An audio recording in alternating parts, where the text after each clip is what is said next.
Berjumpa lagi kita dalam siri-siri penerangan bengkel Mutawif, khusus Mutawif, insyaAllah pada pagi Jumaat ini. Ramadan, salam Ramadan, dan kita kita sambung semula lah insyaAllah berkenaan dengan penerangan-penerangan khusus Mutawif insyaAllah. Baik, Assalamualaikum warahmatullahi wabarakatuh. Alhamdulillah wassalatu wassalamu ala Rasulillah. Rabbi hrahli sadri wa yassirli amri wahlul 'uqdatam min lisani yafqahu qawli. Kita dah sampai ke siri yang ke-12 daripada siri yang 11. Kita bersembang-sembang berkenaan dengan tugasan Mutawif dan juga skop dan juga sedikit perkongsian pengalaman. Mudah-mudahan bagi bakal-bakal Mutawif kita di luar sana dapat mengambil sedikit gambaran ataupun pedoman untuk berkhidmat kepada tetamu Allah insya-Allah. Jadi semalam kita bincang ataupun kita membicarakan tentang topik iaitu simulasi Mutawif. Kita dah bincang panjang lebar daripada awal, daripada kita bergerak daripada airport melalui proses check-in, immigration, dan juga kita masuk dalam kapal terbang dan hal-hal yang berkenaan dengan permasalahan-permasalahan ataupun yang berkaitan dengan jemaah apabila berada dalam pesawat dan sebagainya. Kita dah bincang semalam petang. Jadi hari ini kita sambung lagi tentang simulasi kita apabila kita membimbing ataupun bersama mengiring jemaah daripada awal kita bertugas tu daripada airport, dan kita ulang balik sebelum kita bincang seterusnya insya-Allah. Okey, kita tengok ini antara proses-proses yang dikatakan perjalanan permusafiran jemaah umrah yang mana petugas haramain ataupun Mutawif bidang tugas sepanjang perjalanan. Kita simulasikan pergerakan. So semalam kita dah bincang panjang lebar dekat sini, dekat airline dan sebagainya. Mungkin nanti kita akan adakan sedikit sharing bersama Mutawif kanan kita untuk kita dapat sedikit input lah, input daripada mereka insya-Allah. So hari ini kita sambung lagi. Semalam kita ada berbincang bersembang berkenaan dengan pengurusan ataupun simulasi di airport. Ketibaan kita arrival kita ambil contoh semalam kita arrival di Jeddah, iaitu di Jeddah ada 3 terminal Saudi, terminal international dan terminal Hajj. Okey, untuk makluman yang mana untuk sekarang kita ada 2 visa, iaitu kita gunakan 2 visa, iaitu visa umrah dan juga visa turis, yang mana kalau visa umrah ni biasanya jemaah akan arrival di terminal Hajj. Kalau visa turis, visa pelancongan, jemaah akan melalui terminal international. Jadi ada proses-proses yang ada sedikit perbezaan dari segi terminal kalau kita arrival di Jeddah. Okey, selalunya kalau kita ambil flight Air Asia, kita akan keluar melalui terminal international sebab kita menggunakan visa turis. InsyaAllah nanti kita kalau ada masa kita bincang-bincang lagi dekat urusan-urusan di airport. Dan semalam kita ada bincang berkenaan dengan ragam ataupun halangan cabaran kita dekat airport, dekat immigration, dan kita stop di sini semalam dan kita sambung. So kita sambung lagi. Semalam kita bincang dekat kita sudah melepasi immigration. Okey, apabila kita melepas immigration ni, kalau kita lihat gambar lah, ini pemandangan kita ni contoh gambar dekat terminal Hajj untuk kita melalui immigration. Tapi sebelum tu saya nak check telefon ni, kalau sekiranya ada sahabat-sahabat kita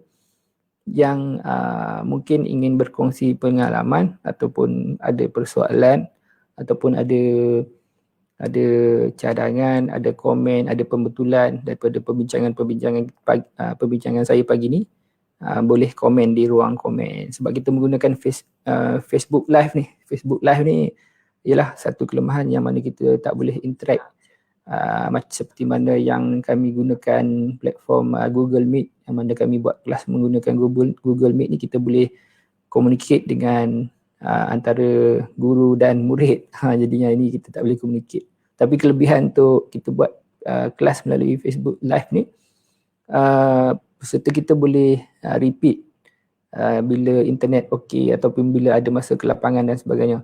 Sebab Facebook Google Meet yang kami buat tu, dia ada peserta-peserta kita yang hadapi masalah dari segi talian, internet slow dan sebagainya, yang di atas permintaan kita ulang lagi sekali kelas kita untuk kita bagi mereka buat ulang kaji lah, sama ada di waktu kelapangan ataupun mereka boleh ulang kembali kelas-kelas latihan khusus mutawif kita.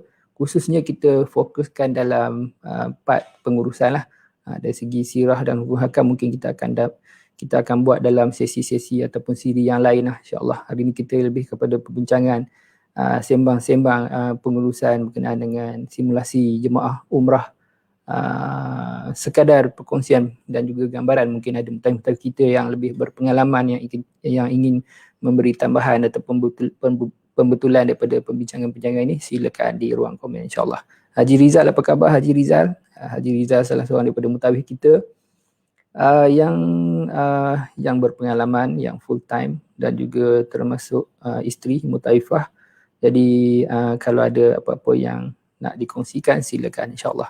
Jadi saya buka phone saya boleh melihat komen. Jadi kita pagi ni kita mungkin ada sejam 2 jam untuk kita share everything berkenaan dengan simulasi mutawif, khususnya dalam perspektif pengurusan, insyaAllah. Kita lihat gambar ni, ini adalah gambaran di Terminal Hajj. Kita tiba daripada KLIA dan juga kita dah bincang semalam dekat Terminal Hajj ni. Biasanya dekat immigration dan sebagainya memang mengambil masa yang lama lah. Kalau 3 jam tu kira okey lah, 2 jam kira okey. Kami ada pengalaman sampai 4, 5, 6 jam pun kita pernah lalui, disebabkan masalah teknikal, lambat jemaah ramai dan sebagainya lah. Itu antara pengalaman-pengalaman yang kita akan lalui kalau kita sebagai jemaah umrah maupun kita sebagai leader. Kita sebagai leader mutawif, yang mana kita perlu take note, ambil peranan apa yang patut untuk kita bantu jemaah kita bagi memastikan kesulitan-kesulitan yang kita akan lalui di kawasan-kawasan ni dah, kawasan-kawasan immigration yang ambil masa yang terlalu lama. Tadi semalam kita dah bincang, ada yang jemaah sampai berbaring dekat lantai, duduk dekat lantai dan sebagainya. Kita dah bincang semalam siri yang ke berapa semalam? Siri yang ke-11. Okey. So kita lihat pemandangan seterusnya. Ini adalah pemandangan biasalah, pemandangan biasa kalau kita masuk, kalau kita arrival di Jeddah tu, ada 2 kategori lah. Ada jemaah yang masuk Jeddah yang akan masuk ke Makkah dahulu, iaitu mengerjakan umrah, ataupun arrival daripada Jeddah yang akan ke Madinah, iaitu yang mana akan menyambung perjalanan dengan bas ke Madinah dalam 4 atau 5 jam gitulah. Tapi kalau kita buat umrah dahulu, kita terus ke Mekah biasa, yang mana kita arrival dalam keadaan kita berihram, dalam keadaan kita menjaga pantang larang ihram dan sebagainya. Lagi-lagilah bila kita ada ihram ni, kita kena jaga macam-macam lah. Kita kena banyak jaga mulut dan sebagainya sebab kita masih dalam ihram. Dan kadang-kadang kena sabarlah. Sampai kita kadang-kadang hilang sabar, jemaah-jemaah kita ada yang hilang sabar sampai bergaduh dan sebagainya. Jadi tak cantik lah sebab kita dalam ihram dan sebagainya. Okay. kita boleh lihat gambar tu ada makcik depan tu duduk lagi kat lantai sebab lama kan duduk menunggu giliran. Okey, ada soalan-soalan, ada pertanyaan-pertanyaan kita, jemaah kita yang mana bagus, yang mana lebih baik, sama ada kita pergi umrah masuk Mekah dulu ataupun kita masuk Madinah dahulu. Jadi sebenarnya dua-dua baik. Cuma mungkin dari segi pandangan perspektif, dari segi pengurusan ni mungkin ada pandangan ataupun masing-masing ada berbezalah pendapat. Contohnya kalau macam saya, pendapat saya, Haji Fakhrul Ishaq. Haji Fakhrul Ishaq, selamat pagi, salam subuh, Langga Putra dan sahabat-sahabat kita yang lain. Pagi-pagi kita buat kelas ni, kelas ulangan tawih insyaAllah. Ada dua soalan, kalau Haji Rizal nak tambah yang mana lebih baik ataupun sama ada masuk Mekah dahulu ataupun kita masuk Madinah dahulu. Dari segi perspektif pengurusan, ada dua lah perspektif, sama ada dari segi perspektif ibadah ataupun perspektif sama ada kita nak masuk Mekah dahulu ataupun kita nak masuk Madinah. Mana yang lebih afdal dari segi perspektif ibadah tu, kita minta ustaz yang ulaskan. Adalah macam-macam pendapat yang kata masuk Mekah dahulu sebab kita nak buat umrah, tapi ada setengah pendapat kata kita lebih baik, lebih afdal kita pergi Madinah dulu, ziarah Rasulullah dan sebagainya. Itu dari segi perspektif ibadah yang kita bincang kemudian. Kita bincang dari segi perspektif pengurusan. Dari segi perspektif pengurusan, pada pandangan saya, pandangan peribadi saya, kalau saya lebih suka masuk pergi Makkah dulu. Yang mana kita mengerjakan umrah dahulu, yang mana kita berihram di Malaysia, di KLIA ataupun dalam flight, kita niat di Khanul Manazil semasa perjalanan sebelum ketibaan 1 hour before, 45 minit before kita arrival di Jeddah. Jadi kita ambil niat kita untuk umrah, niat umrah, dan juga kita bila kita melalui immigration ni kita dalam ihram dan sebagainya, dan kita terus sambung perjalanan dengan bas lebih kurang 90 km dalam lebih kurang 2 jam lah daripada Jeddah. Kita pergi hotel kita di Masjidil Haram dan kita rehat dalam 1 jam, 2 jam, dan kita sambung untuk ibadah umrah, iaitu kita pergi tawaf, sa'i, tahallul, selesai. Jadi dari segi perspektif pengurusan ni, kalau saya lebih suka pergi masuk Mekah dahulu. Sebab apa? Sebab sebagai leader, bagi saya lebih mudah lah. Sebab apa? Kalau kita masuk Mekah dahulu dari segi perspektif pengurusan, yang pertama jemaah kita mudah, iaitu kita fokus, yang antara fokus yang utama kita selain kita ziarah Rasulullah, kita ada fokus kita untuk mengerjakan umrah. Jadi bila kita dah buat kerja yang utama ni, pastinya selepas tu kita dah mula, orang kata apa, relax lah, relax. Jadi itu antara pandangan dari segi perspektif pengurusan. Jadi contohnya bila kita buat umrah dahulu, bila kita masuk Mekah ni, kadang-kadang jemaah kita ni dia suka dia dah relax lah, dia dah habis umrah apa semua, jadi dia suka untuk buat aktiviti ziarah, aktiviti tambahan, shopping dan sebagainya, yang mana kadang-kadang dari segi pengurusan ni kita dah utamakan yang utama. Jadi yang hari-hari yang ke belakang kita nak ke Madinah tu kita lebih lapang, kita boleh relax. Dan juga kita kalau kita daripada Madinah dahulu kita nak buat umrah, kita nak kena bermikat di Bir Ali, yang mana perjalanan kita lebih kurang 4 jam, 5 jam. Kita dalam ihram, kita nak buat umrah dan sebagainya dalam keadaan letih dan sebagainya. Tapi kita daripada Malaysia pun letih juga. Cuma tu dari segi pandangan saya lah. Kemudian bila kita baru di Mekah ni, kita boleh shopping-shopping, dan bila kita pergi Madinah akan bertambah lagi. Tapi kalau kita daripada Madinah kita nak masuk Mekah, kita shopping-shopping dengan umrah kita apa semua, nanti dari segi logistik, dari segi pengurusan kita jadi pada pandangan saya dia menjadi payah sikit lah. Dari segi contohnya kalau kita nak balik daripada Jeddah dan sebagainya, barang kita mungkin pertama kali di Madinah, kita dah selesai umrah dan sebagainya, macam-macam lah. Okay, kemudian kalau kalau kita masuk Madinah dahulu, kita balik melalui Mekah, sebenarnya ada baik juga dari segi pengurusan. Dia ada pro and con. Ini pandangan peribadi saya lah.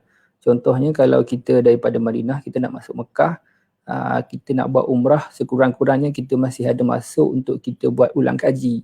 Biasanya mutawif dia akan buat taklimat lah. Dia akan buat taklimat di Dewan Makan, di dalam bas dekat Madinah untuk persediaan ke Mekah bagi tujuan bagi ibadah umrah. Jadi ada masa lagi untuk buat preparation, ulang kaji dan sebagainya. Itu antara kebaikan kalau kita masuk Madinah dahulu sebelum kita pergi Mekah buat umrah.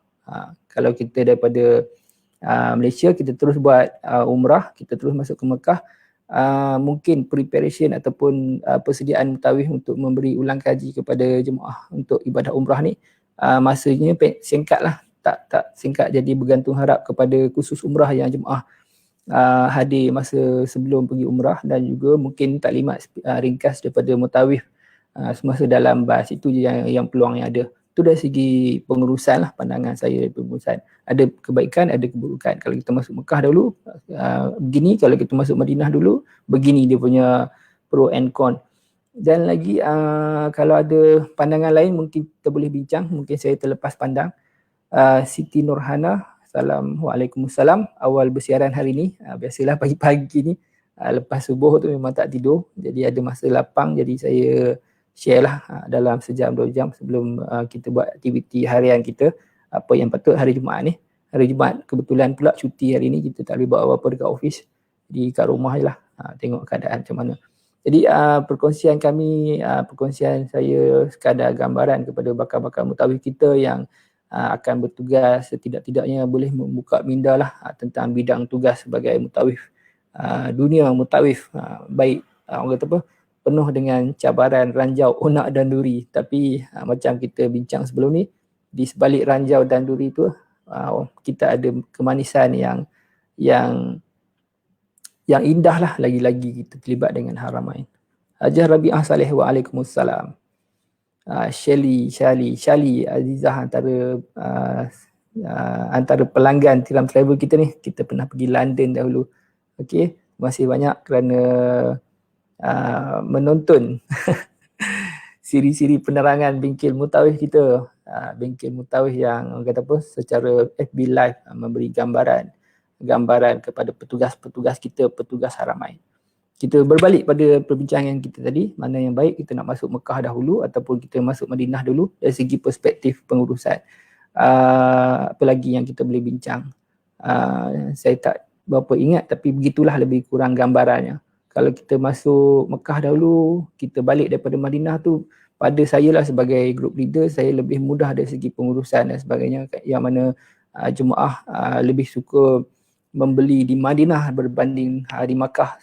Lagi pula di Madinah ni memang banyak ataupun lebih murah dari segi tempat shopping dan sebagainya. Itu pandangan saya lah, sebab kita tak boleh, kalau pergi umrah ni, bab shopping ni macam satu nak kata satu ibadah tu terlalu melampau sangat, tapi macam satu kewajipan jemaah. Shopping memang tak boleh dielakkan, dan bagi mutawif ni cabarannya adalah apabila jemaah ni shopping sampai overload. Bila overload, kita akan hadapi masalah-masalah dari segi masa penerbangan balik dan sebagainya, dari segi pengurusan, pergerakan lagi dan lain-lain. Semua yang yang perlu diambil kira oleh petugas ataupun leader, yang mana kadang-kadang kita ada setengah-setengah mutawif kita ni dia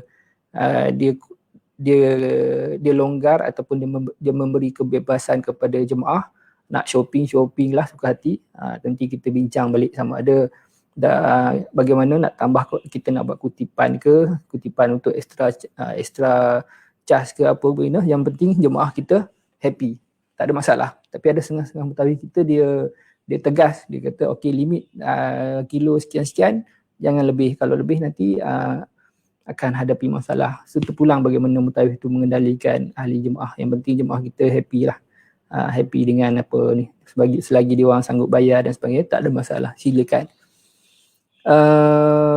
Haji Rizal, apa khabar? Selamat pagi, selamat Jumaat. Kemudian apa lagi yang kita boleh bincang kalau jemaah masuk Mekah dahulu, Madinah dahulu? kita cerita pasal shopping tadi. Shopping ni maklumlah kita jemaah ni bila pergi Mekah, pergi Madinah ni memang kita tak dapat elakkan untuk kita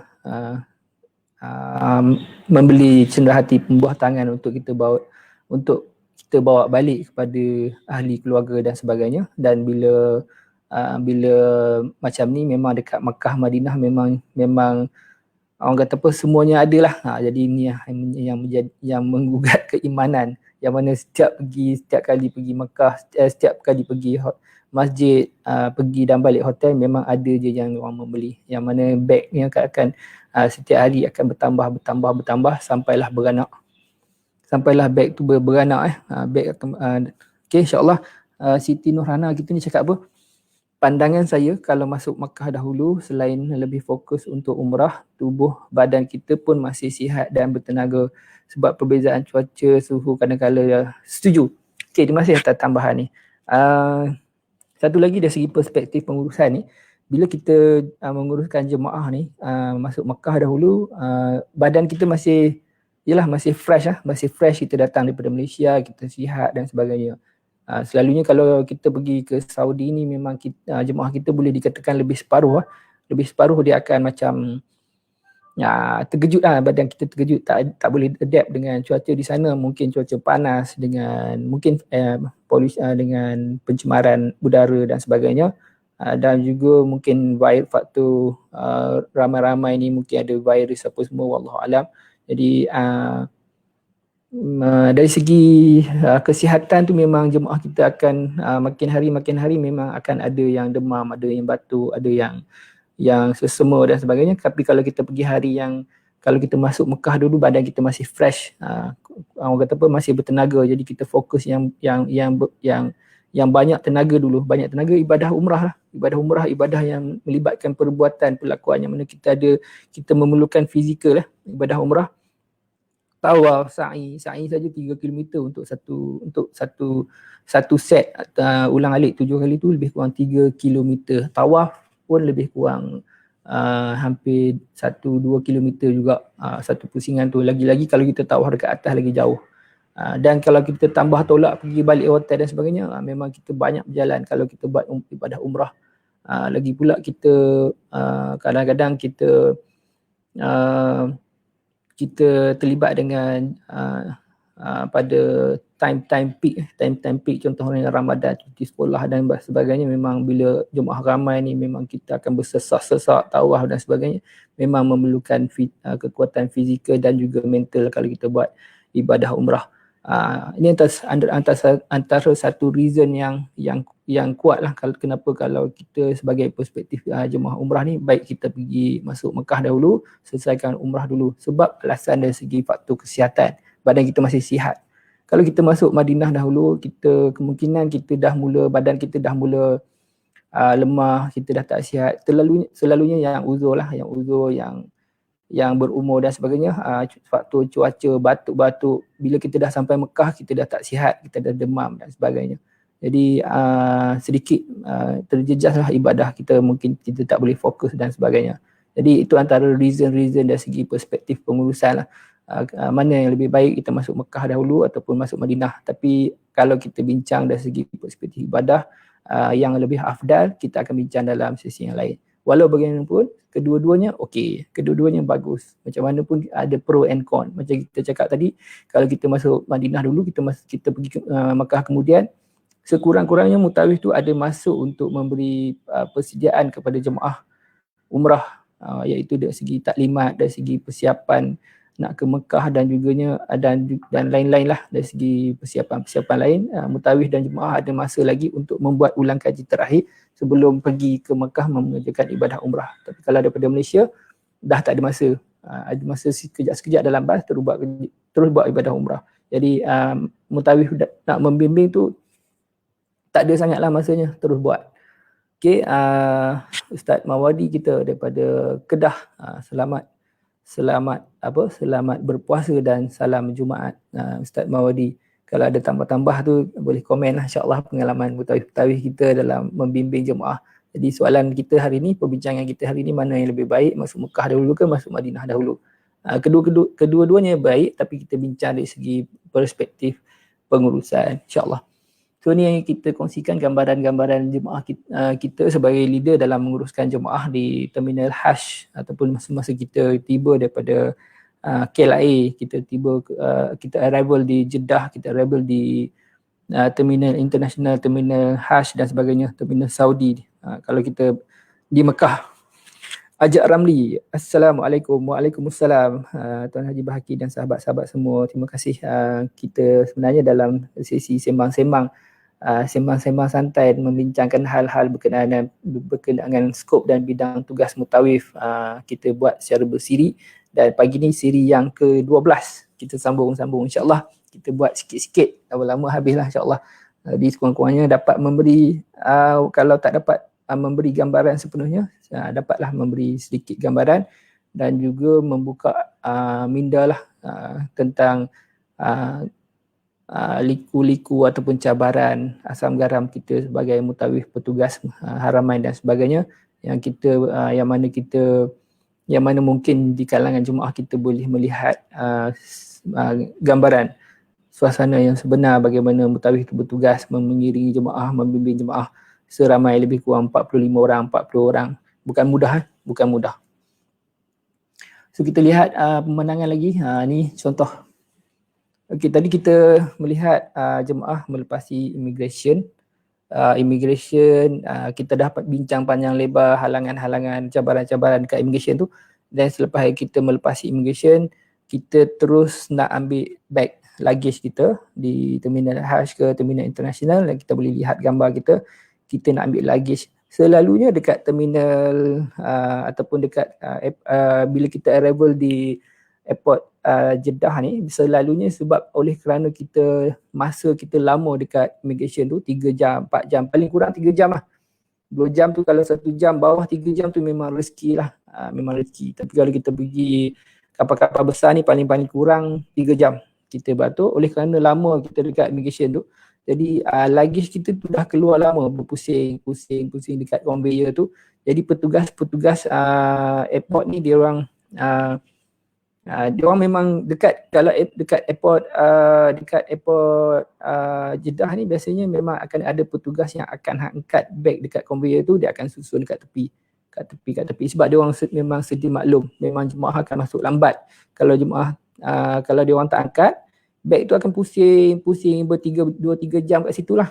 Lagi pula ada kapal lain nak masuk, nanti beg yang kapal-kapal lain ni nak jalan juga. Jadi memang dia orang akan buat petugas airport ni, dia akan mana-mana kapal yang turun, beg dah keluar, dia orang akan asingkan, dia akan lunggukkan mengikut airline lah, mengikut kod airline dan sebagainya, lungguk. So sebab itulah bila kita dah sampai, bila kita dah keluar daripada immigration tu, cop pasport dan sebagainya, bila kita dah keluar, kita lihat beg kita dah ada dilonggokkan, tidak ada di atas conveyor. Kalau ada pun mungkin jarang lah, selalunya dia longgokkan di sini, sudut sini, sudut ni. Jadi masa dia longgok tu, dia longgok tak mengikut grup, dia longgok mengikut airline. So kita sedia maklum lah, dalam satu airline tu ada 3-4, dalam satu kapal yang kita naik tu, bukan syarikat kita je, bukan syarikat A je, syarikat B, syarikat C, syarikat D. Dalam satu syarikat tu ada 2-3 grup. Mungkin termasuk juga macam kita KLIA tu, mungkin termasuk juga dengan jemaah Indonesia dan sebagainya yang buat connecting flight kita dekat KLIA. Jadi dia akan longgokkan mengikut airline, dia tak longgok ikut grup. Jadi bercampur aduk lah. Beg kita bercampur aduk dengan grup-grup yang lain, syarikat-syarikat lain dalam satu penerbangan yang sama. Selalunya dia akan longgok macam tu. Jadi kita pesan kepada jemaah kita, sebab apa kadang-kadang kita selalu keluar lewat, sebab kita mutawif jarang keluar awal. Ada bahagian-bahagian yang kita ke hadapan, ada bahagian-bahagian yang kita dahulukan jemaah kita dahulu. Contohnya kalau dekat immigration, biasanya kita dahulukan jemaah kita dahulu, kita di belakang. So bila kes macam ni, bila situasi macam ni, jemaah keluar dahulu. Jadi kita tak boleh nak guide orang. Jadi kita kena pesan awal lah, beg kita akan ada sekian-sekian tempat dan sebagainya. Cuma cabaran-cabaran kat sini adalah ada beberapa cabaran nanti kita bincang. Cabaran yang pertama macam kita bincang sebelum ni, ada pihak-pihak ialah bangla-bangla ni diorang ada perkhidmatan servis untuk bantu jemaah. Kita ambil luggage, kita transfer ke tempat bas ke dan sebagainya, kita transfer keluar dan sebagainya dengan bayaran-bayaran tertentu. Kalau kita lihat dekat papan iklan tu, 10 rial bersama dengan orang tolak satu lagi dan sebagainya, lebih kurang lah. Tapi selalunya tidak berlaku begitu. Selalunya bangla-bangla ni dia ambil kesempatan kepada jemaah umrah ni, terutamanya jemaah Malaysia, terutama jemaah Indonesia. Mungkinlah sebab jemaah kita ni orangnya berbudi bahasa lah kot, boleh makan, mungkin itulah. Tapi kalau jemaah-jemaah lain orang tak berani. Jemaah-jemaah Malaysia ni mungkin sebab kita, budaya kita dan sebagainya, kita lemah lembut dengan orang luar dan sebagainya. Jadi kadang-kadang kita selalu terkena dengan dia orang ni yang selalu ambil kesempatan. Contohnya apa? Haji Abdustar kita. Waalaikumsalam. Moga dirahmati. Sama-sama tu Haji. Sambung kelas ni. Saya sambung kelas perkongsian pengalaman. Kalau ada nak tambah-tambah, kalau nak betulkan, komen lah Haji. Saya sekadar memberi gambaran. InsyaAllah mudah-mudahan ada manfaat kepada sahabat-sahabat kita yang ingin bersama dalam berjuang menjadi petugas haramain. InsyaAllah bila Saudi membuka pintu masuk nanti untuk ibadah umrah selepas isu COVID ni, kita harapkan dalam masa terdekat ni lah, kalau dapat dibendung dengan masa terdekat. Kalau tak dapat bendung, kita menunggu dengan sabar sampai kiamat. Sampai kiamat tetap akan kita nekat untuk kita akan pergi umrah dan sebagainya. Kita tak akan orang kata apa, lemah semangat dengan apa yang berlaku sekarang ni. Sebab apa? Sebab doa Nabi Ibrahim tentang Baitullah, tentang Haramain ini, memang semua umat Nabi sentiasa rindu, ingat dan sebagainya. Tak kisahlah apa yang jadi COVID ke apa ke, selagi dunia ni tak kiamat, memang akan ada umat akan pergi sana. Mahal ke murah ke, pikir tu memang akan sampailah. Ini antara sebab-sebab Haramain ni, walaupun kita jadi begini, kita akan bersembang perkara yang sama sebab kita sentiasa rindu di Haramain. Tuan Hajah Faridah Abdul Kadir, Hajah, sihat ya Hajah, lama tak jumpa. Salam Ramadan. InsyaAllah kita sambung lagi tentang cabaran-cabaran dan juga cabaran-cabaran kita menguruskan jemaah dekat airport ni. Kita sedia maklum bahawa kita sebagai leader, kita dah keluar lewat. Selalunya cabaran di sini kita tak sempat tengok jemaah kita yang deal dengan bangla-bangla ni, dan jadi kita sebagai leader, kita kena pesan awal. Biasanya kita pesan perkara-perkara ni, kita pesan selalunya Mutawif dia akan memberi notis info ni dalam grup WhatsApp yang ditubuhkan. Mungkin dia akan bagi reminder, ingatan supaya jangan terlibat gini. Ataupun mungkin dia boleh pesan semasa taklimat di airport sebelum penerbangan dan sebagainya. Kalau Mutawif terlepas pandang untuk pesan-pesan perkara-perkara ni, jemaah keluar mesti terkena. Haji Riza sekali dia pergi mesti rindu, insyaAllah.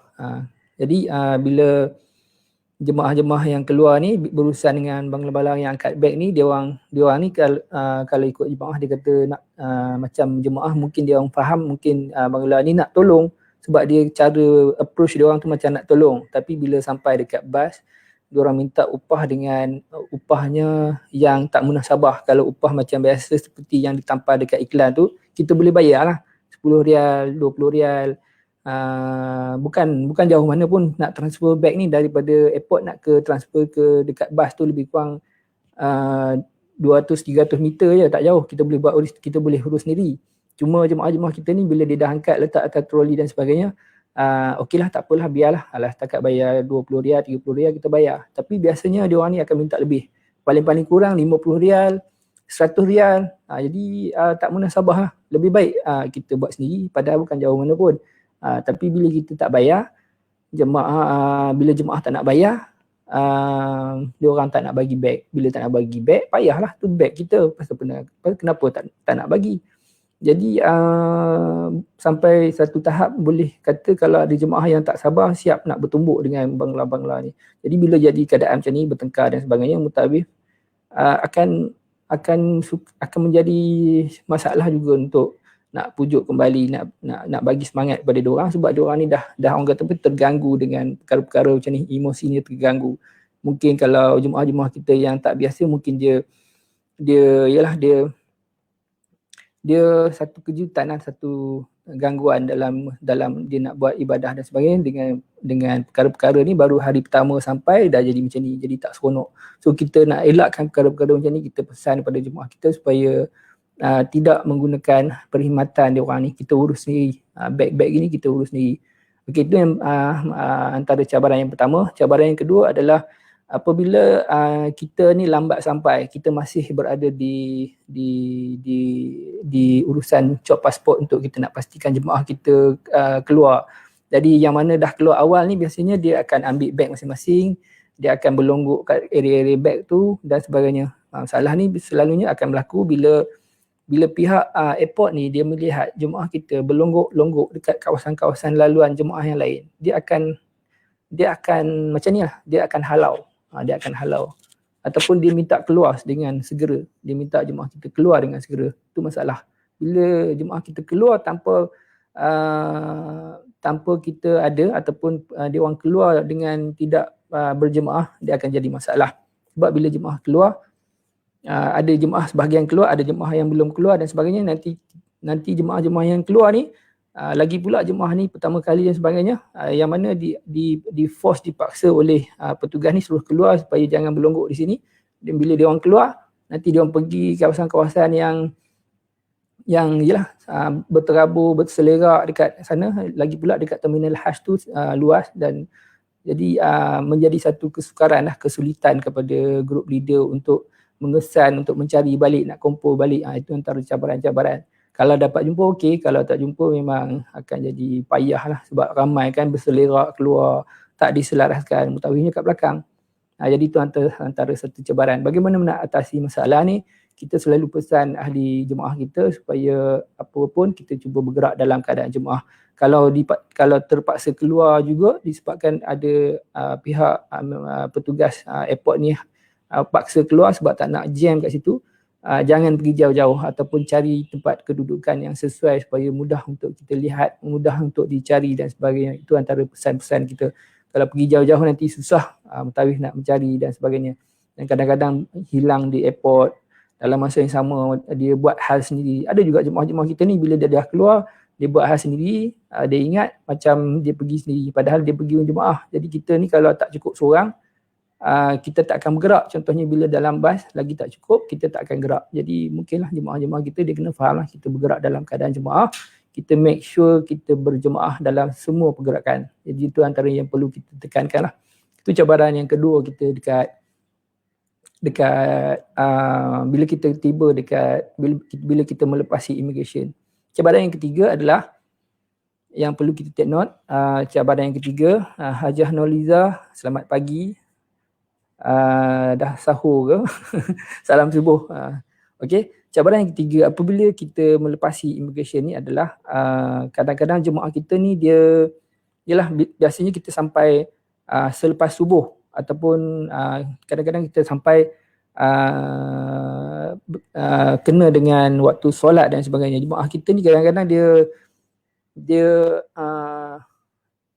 nak solat dahulu, beg semua kemudian. Jadi kadang-kadang dia orang mencari surau dan sebagainya, jadi berselerak.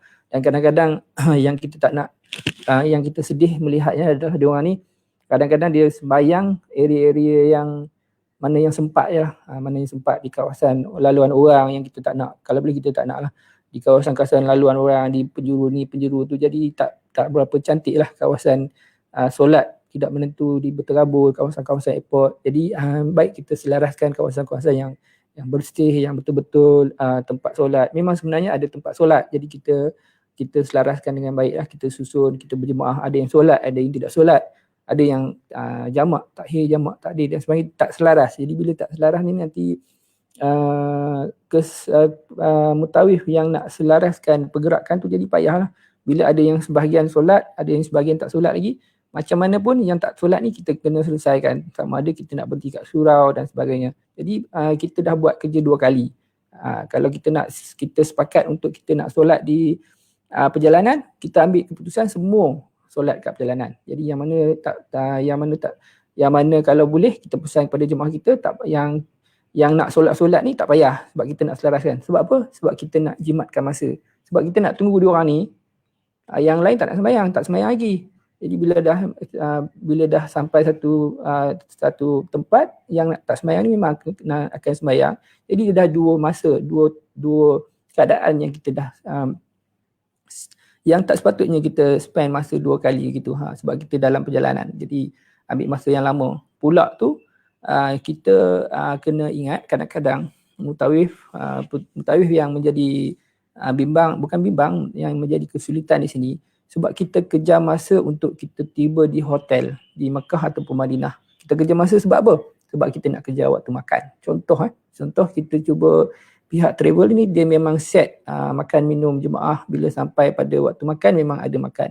Tapi bila jemaah sampai melepasi waktu makan, walaupun makan tu disediakan memang pihak hotel tak akan sediakan. Sebab lagi-lagi hotel yang 5 star dan sebagainya. Contoh kalau ikutkan jadual asar, jemaah akan sampai memang sebelum isyak. Jadi makanan tu boleh makan malam. Tapi bila jemaah tu sampai pukul 12, makanan malam tu memang tak akan disimpan. Jadi sebab tu timing tu memang nak kena jaga. Mutawif kena sampai sekian-sekian before sekian-sekian. Kalau sampai lebih pada time ni, tak ada makan malam. Jadi masa tu memang kena jaga, mutawif kena main. Jadi macam mana nak main masa macam faktor yang tadi lah. Faktor yang tadi, jemaah dia buat keputusan tanpa berbincang ataupun pelarasan dengan mutawif, nak semayang, nak solat, tak diselaraskan dan sebagainya. Sebab kita musafir, tak ada masalah. Kita boleh jamak takhir, jamak takdim dan sebagainya. Tapi biar kita sepakat dalam satu kumpulan.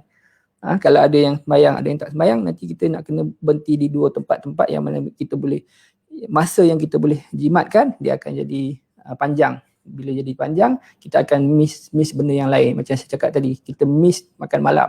Miss makan malam, jemaah letih. Bila sampai hotel lebih pada pukul lepas isyak dan sebagainya, pukul 10 ke 11 contoh makan malam dah tak ada, hotel dah simpan dan sebagainya sebab dia orang ada timing. Kalau hotel 5 star memang dia tak bagilah, kalau dia cakap pukul 10 lah tutup, dia punya range dia. Jadi jemaah belum makan, macam mana? Kena selesaikan, kena ajak jemaah makan kat luar. Bila jemaah makan kat luar, kena keluar duit sendirilah. Itu je yang masalahnya.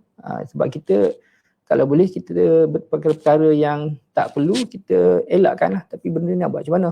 Ini antara yang perlu kita jelaskan. Kalau berlaku, kita kena clear dengan jemaah. Sebab apa? Sebab kesilapan jemaah tak memberi kerjasama. So dia orang tak boleh menyalahkan kita lah, petugas. Kita dah buat yang terbaik tapi tak ada memberi kerjasama. Kesannya sama-sama tanggung. Jadi kita makan kat luar, kita bayar dan sebagainya. Memang terpaksa lah. Sebab malam tu memang letih, bila kita sampai memang kita nak makan. Jadi kadang-kadang terpaksa pula kita buat, esok lepas check in hotel dan sebagainya, jom kita makan kat luar. So terpulang. Jadi jemaah-jemaah ada yang walaupun faham kita dah sampai waktu lewat, bila dah kena makan kat luar, kena keluar duit sendiri, dia tetap akan berbunyi. Ginilah. Sepatutnya kita sampai gini, kita sepatutnya tak payah makan kat luar, mahal dan sebagainya. Itu dia akan bunyilah. Dia akan berbunyi. Kalau tak ramai pun sikit akan berbunyi. Ini perkara biasalah yang mutawif akan hadapi. Kita nak dekat sinilah dari segi management, pengurusan jemaah dan sebagainya, dari segi kerjasama dan sebagainya. Mutawif kena remind, kena follow, kena pantau dan sebagainya. Ini cabaran bila kita tiba dekat ni. Sini salah satu cabaran-cabaran yang kita akan lalui. Berapa dah halangan kita dekat bag tu? Haji Muhammad Daniel. Okey, halangan-halangan cabaran yang seterusnya bila kita tiba di airport Jeddah ni, antara cabaran-cabaran yang lain kita kena take note adalah kebiasaannya lagi hilang ataupun kebiasaannya lagi kita pecah, rosak, berterabur dan sebagainya. Sebab dia orang ni kadang-kadang dia orang hempas bag-bag ni, dia orang hempas dan sebagainya. Macam kita dimaklumkan, bag-bag ni dilonggok mengikut airline. Jadi kadang-kadang mungkin bukan orang juri, mungkin orang lain terambil. Itu pun menjadi risiko yang besar juga sebab dia orang dah longgok lama. Jadi mungkinlah yang jemaah-jemaah ni kadang-kadang dia tak cam. Jadi dia tengok lebih kurang sama je dia ambil. Padahal beg orang lain. Kemungkinan kebarangkalian jemaah lain ambil beg kita sendiri tu pun ada. Sebab tu kita selalu pesan supaya jemaah kita ni walaupun kita bawa beg travel ni dia seragam kan. Kita cubalah cuba masing-masing jemaah tu cuba untuk pastikan identitikan beg masing-masing. Contohnya dalam grup kita dah ada identiti iaitu luggage tag warna orange, semua beg syarikat warna orange walaupun dia bawa beg syarikat lain ke, beg sendiri ke, bukan beg travel ke, luggage tag yang warna orange tu memang pastinya syarikat A, syarikat B, syarikat C. Tapi family juga tolong buat atau family ataupun individu juga dia kena buat untuk identitikan beg dia dengan cara yang tersendiri. Jangan tak buat apa langsung, sebab kemungkinan orang lain terambil pun sama, pun boleh jadi. Sebab kalau kadang-kadang kita tengok nama yang sama pun boleh jadi juga, sebab ada kalangan jemaah kita nama dia lebih kurang sama. Mungkin dia silap, dia terambil beg orang lain. Contohnya kita boleh buat bezakan beg kita dengan beg orang lain dalam syarikat yang sama. Mungkin kita boleh bezakan dengan kita letak ribbon dan sebagainya. Ribbon hijau kuning, ribbon merah putih ke, tak kisahlah ribbon tu. Yang penting kita nampak lain sikit pada orang lain. Ada setengah-setengah tu dia lebih kreatif lagi. Dia tulis besar-besar dia, ataupun dia buatlah bagi ada nampak perbezaan beg dia dengan beg orang lain walaupun beg tu sama dengan dalam satu syarikat. Itulah untuk nak mengelakkan perkara-perkara beg kita ni jemaah lain terambil. Jadi kita janganlah kesilapan yang selalu, yang paling kita tak ingin ni lah jemaah beg tu dia tak tulis nama dan sebagainya. Itu memang masalah besar lah, kalau kemungkinan akan boleh hilang dan sebagainya. Kalau hilang susah nak cari. Okay, dekat sini memang antara cabaran lah, beg hilang dan sebagainya. Beg pecah tu normal lah. Okay, jadi mutawif ni dia kena tugas dia kat sini dah bermula. Jadi dia kena make sure sebelum pergerakan ramai-ramai tu, jadi sebelum dia keluar daripada airport tu, dia kena pastikan semua jemaah dapat beg. Jadi kadang-kadang kita akan tanyalah jemaah semua okey ke? Tapi kalau beg hilang, kita tak payah tanya jemaah yang akan datang jumpa kita. Dia kata, Ustaz, beg saya tak ada. Saya dah cari merata tak ada. Jadi banyak benda lah yang kita perlu buat. Kalau kita tak buat tindakan dekat sini, kita dah keluar dan sebagainya, jadi susah lah kita nak kena U-turn balik, nak buat report, counter lost and found dan sebagainya. Jadi sebelum kita keluar dan sebagainya, kita make sure lah jemaah kita dapat beg dan beg tak rosak dan sebagainya. Kalau hilang dan sebagainya, kita cuba selesaikan. Kadang-kadang beg kita ni sampai lewat. Kadang-kadang boleh jadi juga beg kita sampai esok. Boleh jadi juga sebab kadang-kadang flight ni, yelah faham lah. Ataupun macam-macam. Kadang-kadang bila kita report 3-4 hari lagi sampai, dihantar ke hotel dan sebagainya. Macam-macam kemungkinan boleh jadi. Jadi dekat sini cabaran yang perlu diberi perhatian oleh petugas kita, mutawif kita tentang pengurusan luggage ni bila sampai. Sebab dia sampai, dia akan keluar, dia akan melonggokkan mengikut airline. Dia akan melonggokkan mengikut kod airline. Bila satu kapal tu, maksudnya satu kapal tu 300 orang, 400 orang, 400 beg punya beg orang lah, owner beg lah yang dia akan longgok mengikut airline. Jadi bercampur bersatu Indonesia, Malaysia, dalam satu flight tu mungkin ada 2, 3, 4 syarikat dan macam-macam. Jadi jemaah kena collect. Bila nak collect tu faham-faham lah, bila bercampur ramai-ramai ni, banyak-banyak ni, mungkin orang lain terambil, pecah, hilang dan sebagainya. Ini antara cabaran yang ketiga yang mutawif kena perhatikan dekat sini, dekat bila kita arrival melepasi immigration. Yang tadi cabaran dari segi masa.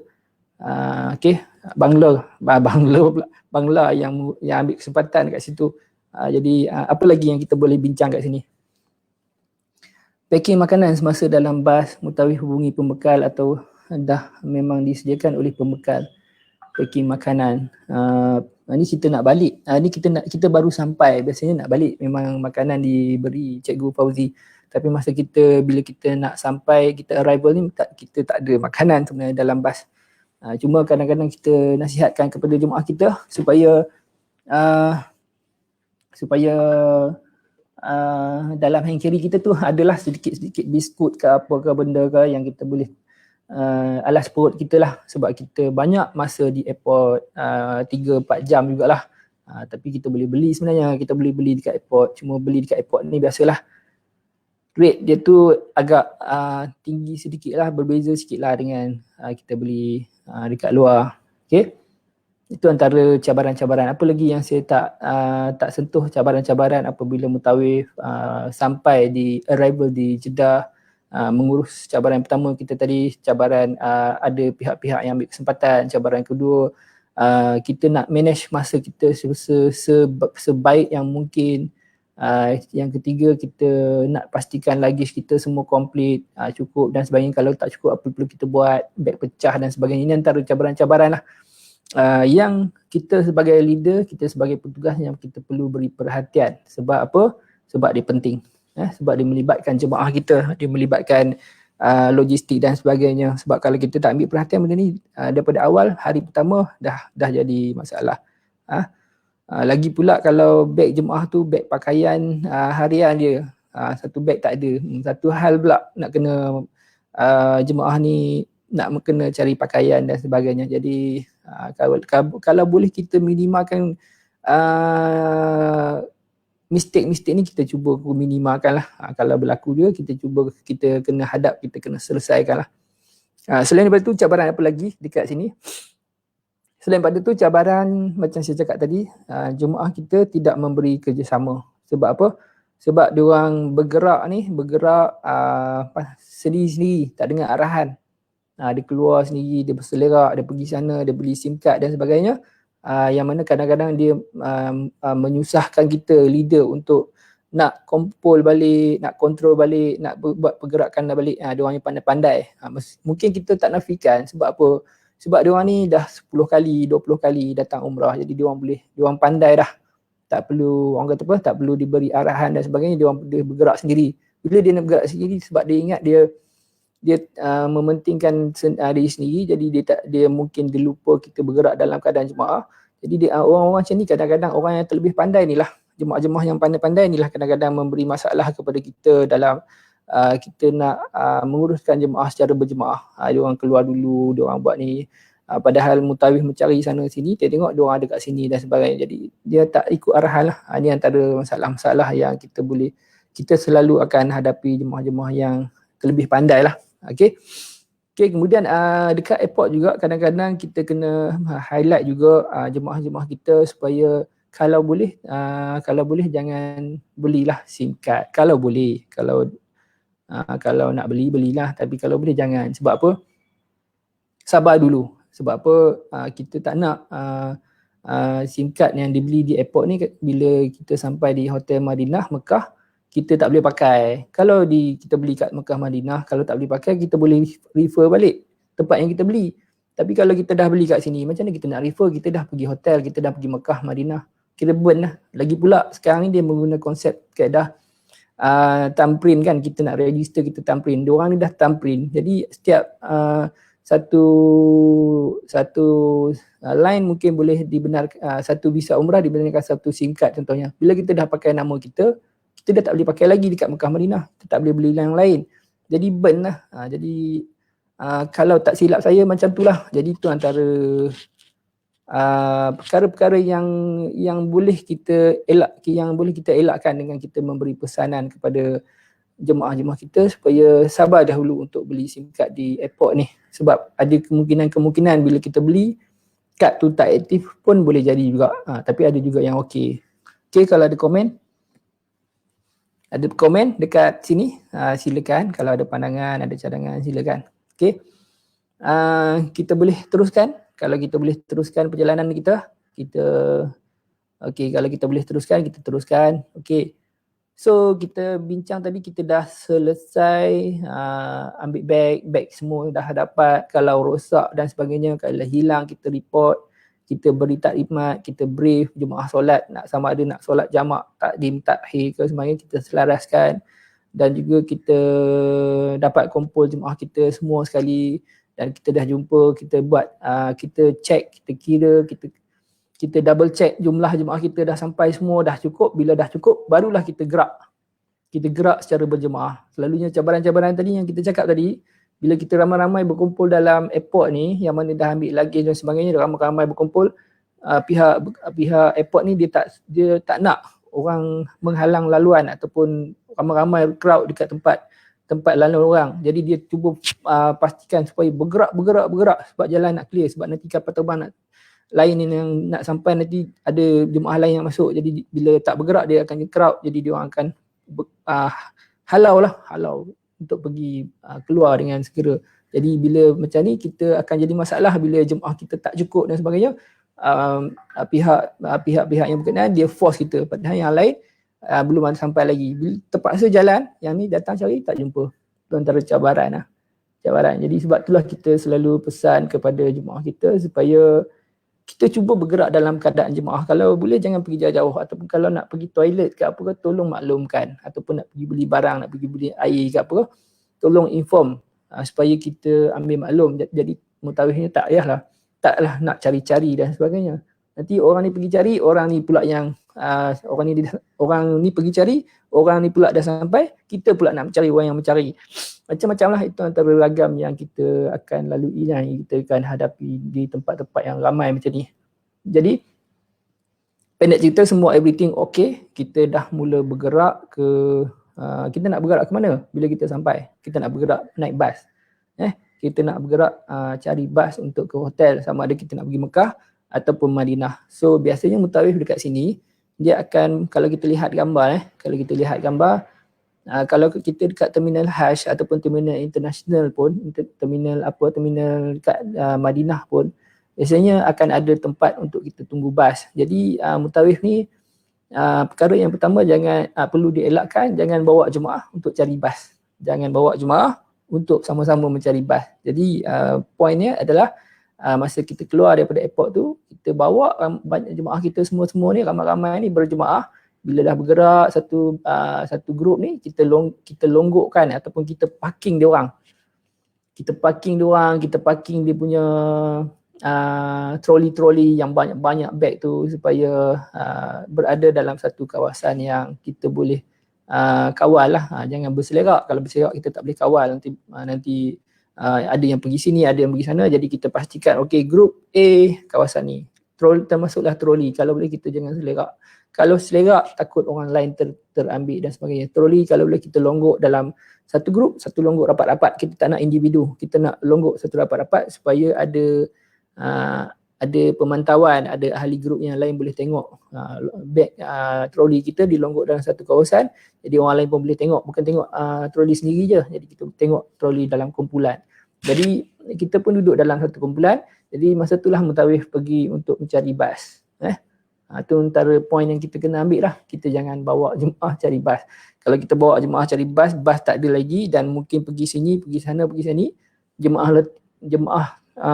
hulu ke hilir dah dalam keadaan penat dengan tolak troli lagi dan sebagainya, memang kita akan dapat satu je lah.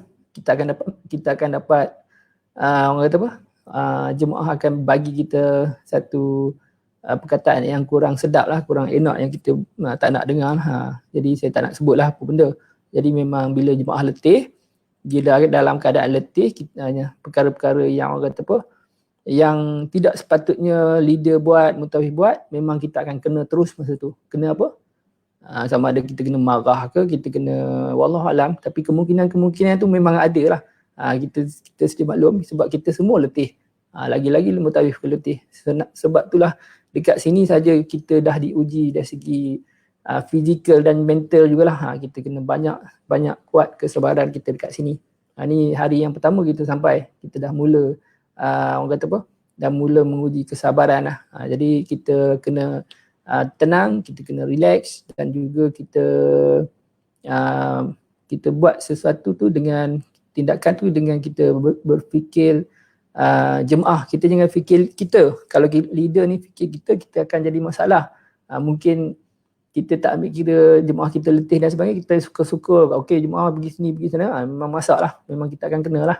Jadi kita bila kita buat apa-apa tindakan tu, kita cuba letak diri kita sebagai jemaah supaya kita faham keadaan jemaah. Okey, tu antara poin yang kita kena ingat lah bila kita menguruskan jemaah. Bila kita sampai, bayangkan perjalanan daripada Mekah, daripada KLIA ke Jeddah pun dah 8 jam, 9 jam.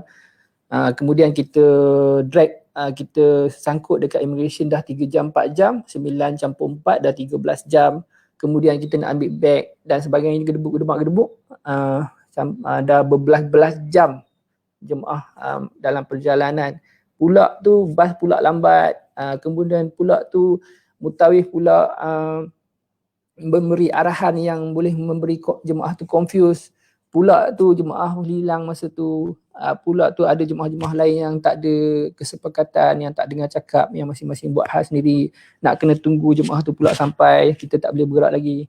Kat situ kita nampak dia punya orang kata apa, serabutnya macam mana.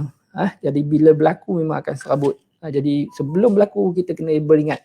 Sebelum berlaku perkara macam tu, kita kena beringat. Sebab kita duduk dalam suasana dekat airport ni memang crowd, memang padat, masing-masing semua berpuluh-puluh ribu orang, berpuluh-puluh biji bas dan juga travel negara seluruh dunia yang berkumpul di situ, yang orang kata apa, memang stres dalam keadaan kita letih dan sebagainya. Kalau berjadi sedikit kesilapannya, mistake je, yang kesilapan tu datang daripada mutawif ataupun leader, siap, memang kena bantai lah dengan jemaah. Itu yang saya boleh cakap. Bukan jemaah ni kaki bantai, tak sepatutnya. Sebab mutawif ni dia kena smart dalam apa-apa tindakan. Sebab kita kena faham keadaan jemaah sebab letih. Jangan kita ingat kita pun letih. Kalau kita nak ingat kita fail lah, kita fail dalam menguruskan jemaah. Sebab tu yang kita selalu ingatkan, mutawif kena banyak sabar. Dekat hari pertama pun kita dah menguji kesabaran kita. Kita belum pergi hari yang kedua, hari yang ketiga di Mekah Madinah lagi. Dekat sini pun dah cukup. Kita boleh dapat bayangan tu bagaimana suasana kita nak menguruskan jemaah kalau berlaku perkara-perkara yang di luar kita punya jangkaan. Macam saya sebut tadi, memang akan berlaku. Tuan-tuan kena faham situasi-situasi macam ni memang akan berlaku. Cuma bagaimana untuk kita handle ni, kita kena tenang, sabar, dan kita kena setiap pergerakan, keputusan yang kita nak buat tu kita kena fikir panjang. Sebab kita melibatkan jemaah yang ramai. Jemaah ni pemikiran dia orang macam-macam. Andaian juga analisa dia orang ni memang macam-macam. Kita pun tak pasti apa kemungkinan ataupun andaian jemaah kita ni. Jadi kita be positif dan kita kena smart dalam tindakan kita menguruskan jemaah kita, insyaAllah. Macam itulah saya selalu bagi tahu mutawif kita yang baru ni. Sebenarnya mutawif ni ada satu dia panggil skill yang kita tak belajar dalam buku. Antara skill mutawif ni antaranya dari segi pendekatan kita dengan jemaah dalam situasi-situasi yang saya sebutkan tadi. Situasi macam kita sekarang ni lah, stres, letih, dengan bas lambat sampai, dengan jemaah kita hilang, dengan yang lain lambat, yang mungkin pula beg hilang dekat airport ni, apa lagi yang mungkin pula ada jemaah kita yang kemungkinan ada yang jatuh lah, kecemasan lah, ada yang lain ni mungkin kena tipu lah dengan beli SIM card lah apa. Kita nak handle dalam satu masa jemaah yang macam-macam masalah berlaku dalam satu masa kalau berlaku. Jadi jemaah stres, kita lagi stres. Lepas tu dengan jemaah-jemaah lain yang kadang-kadang tak ada masalah apa-apa, tapi bila kita terlibat dengan jemaah yang ramai ni, dia akan jadi payah lah. Jadi kita kena ada satu skill yang kita nak handle masalah ni. Kita bukan lari daripada masalah. Kita kena, kalau boleh kita cuba libatkan, kita cuba antara skill yang kita boleh guna, kita cuba libatkan masalah semua jemaah dengan jemaah-jemaah kita iaitu kita buat kita kongsikan masalah ni dengan jemaah-jemaah kita. Kita jangan tak kongsi. Contoh kita share, kita ajak untuk bersimbang, untuk minta keputusan daripada jemaah kita. Maksudnya keputusan tu bukan daripada kita, bukan kita yang sahaja yang decide. Kita bermesyuarah untuk kita dapatkan keputusan daripada jemaah kita. Contoh, sebenarnya keputusan tu kita boleh buat, tapi kita nak ambil hati ataupun kita nak persetujuan daripada jemaah-jemaah kita lain supaya jemaah kita tak ada bunyi-bunyi lah apa keputusan yang kita buat. Katalah beg jemaah hilang, beg jemaah hilang, bukan hilang di airport, mungkin hilang di sini dan sebagainya, ataupun berlaku sesuatu bla bla bla, yang mana kadang-kadang kita nak mencari beg ni, nak mencari dekat airport ni, kita nak mencari tak jumpa, nak report pun tak terima sebab bukan hilang dekat kaunter, bukan dekat airport dah ambil keluar, masa letak tu beg tu hilang dekat sini. Jadi nak mencari, dalam keadaan nak mencari, mengambil masa yang lama, tak jumpa, dah cari tak jumpa dan sebagainya, buat report dan sebagainya. Tapi jemaah yang hilang ni, dia tetap nak cari juga. Padahal kita terikat dengan jadual waktu bas. Padahal kita terikat dengan jadual waktu makan. Kita nak kena gerak cepat. Padahal jemaah lain tak ada masalah apa-apa, nak kena tunggu jemaah yang ni. Jadi bila jadi macam ni, kita kena share. Contoh kita kena share dan kita kena bincang dan kita beritahu, okey jemaah semua, jemaah kita ni gini. So apa yang kita nak buat contoh. Jadi jemaah tu kata, tak apa Ustaz, kita cuba cari sama-sama dan kita bagi masa. Kita bagi masa dan sebagainya, bla bla bla. Jemaah yang hilang beg ni pun dia boleh menerima usaha kita cari bla bla bla, dan juga jemaah lain pun boleh terima sebab ni keputusan bersama, kita dah bincang, kita cari. Walaupun kita tahu kesan dia kalau kita tunggu lama-lama, mungkin dari segi makan minum kita dekat hotel kita tak dapatkan sebagainya, kita explain kesan dia kalau kita lambat sampai dan sebagainya, kita explain. So jemaah dah buat keputusan sama-sama, dia orang bila dia orang setuju, maknanya kesan yang berlaku tu tak berbalik kepada kita lah. Kita silap, kita buat keputusan yang salah sebab kita utamakan seorang jemaah, yang lain tak dapat makan, contoh. Tapi kalau kes yang macam ni, jemaah yang hilang ni, bagnya hilang ni pun dia boleh menerima. Okey, kita bincang bla-bla, jemaah ni bagi pendapat bla-bla, okey kita bagi tahu kes yang tadi kalau kita gini-gini kesannya gini. Jadi jemaah yang hilang beg ni pun kalau kita kata tak apalah Ustaz, kita tinggal lah, nanti kita fikirlah macam mana. Jadi disebabkan dia faham tentang kesan implikasi semua, okey tinggal. Jadi dia pun tak menyalahkan kita sebab kita dah cerita everything, kita dah bincang sama-sama, dan pendekatan skill tu kita cubalah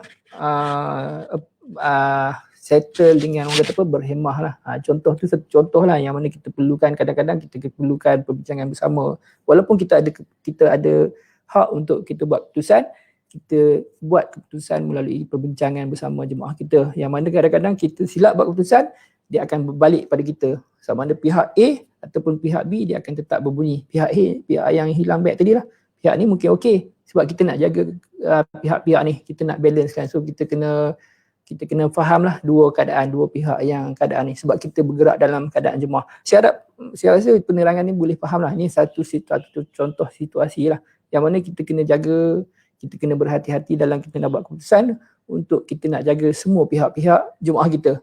Sebab kita nak jaga pihak majoriti, minoriti akan bising. Kita nak jaga yang minoriti, ni bising. Jadi kita nak jaga semua. Itu antara skill lah. Di samping mutawif ni kadang-kadang dia ada skill yang lain.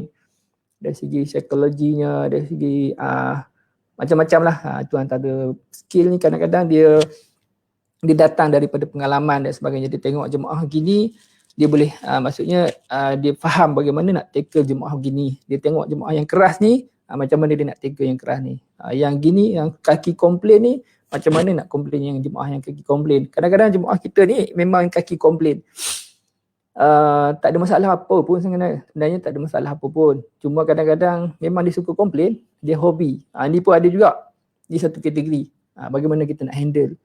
Satu lagi, ada juga jemaah kita ni, dia memang kaki ampu, kaki mengampu ke? Bukan, kaki tak ada, maksudnya dia suka mengambil, dia suka puji mutawif lah contoh. Dia suka puji mutawif, dia suka mengampu depan jemaah dan sebagainya. Dia kata baguslah mutawif ni.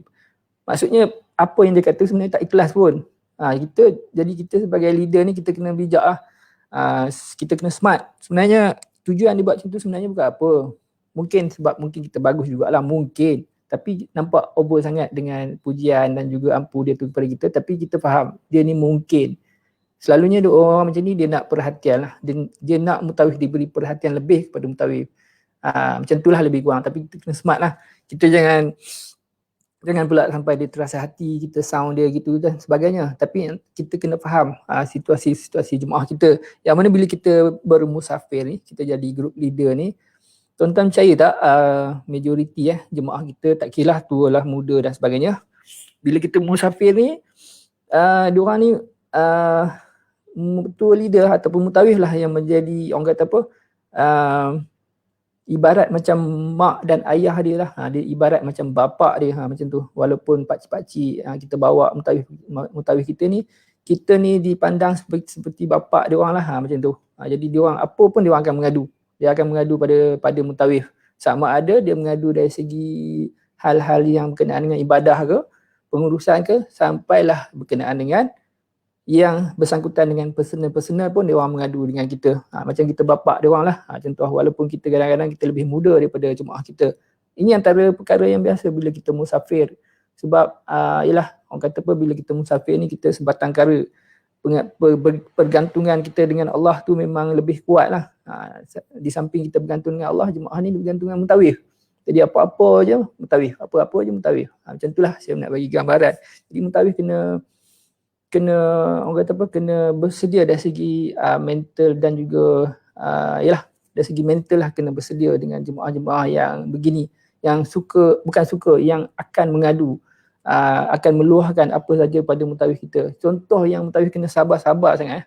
Jemaah ni suka bertanya benda-benda yang orang kata apa, yang tidak sepatutnya lah, ataupun yang remeh lah. Mutawif kena faham. Contohnya dia akan tanya benda yang sama, yang rasanya yang sama 10 kali kemungkinan, tapi mutawif kena sabar. Contoh jemaah kita dia akan tanya, Ustaz besok apa program?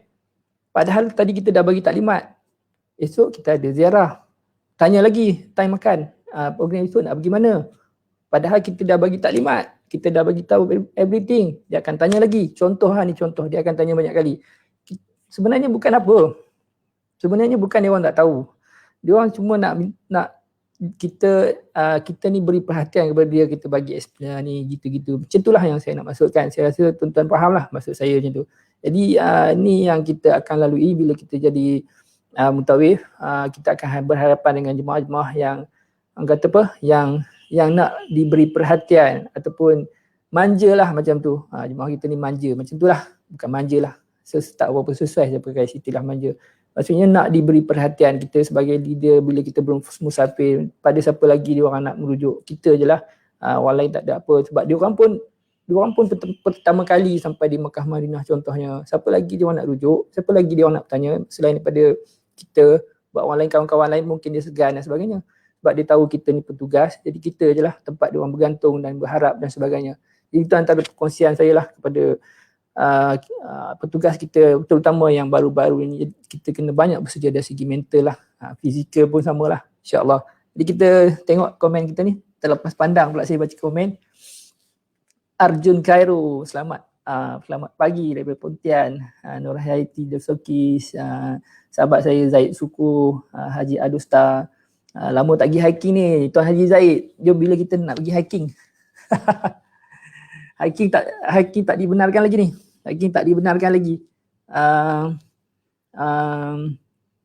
Kemudian kita sembang lagi tentang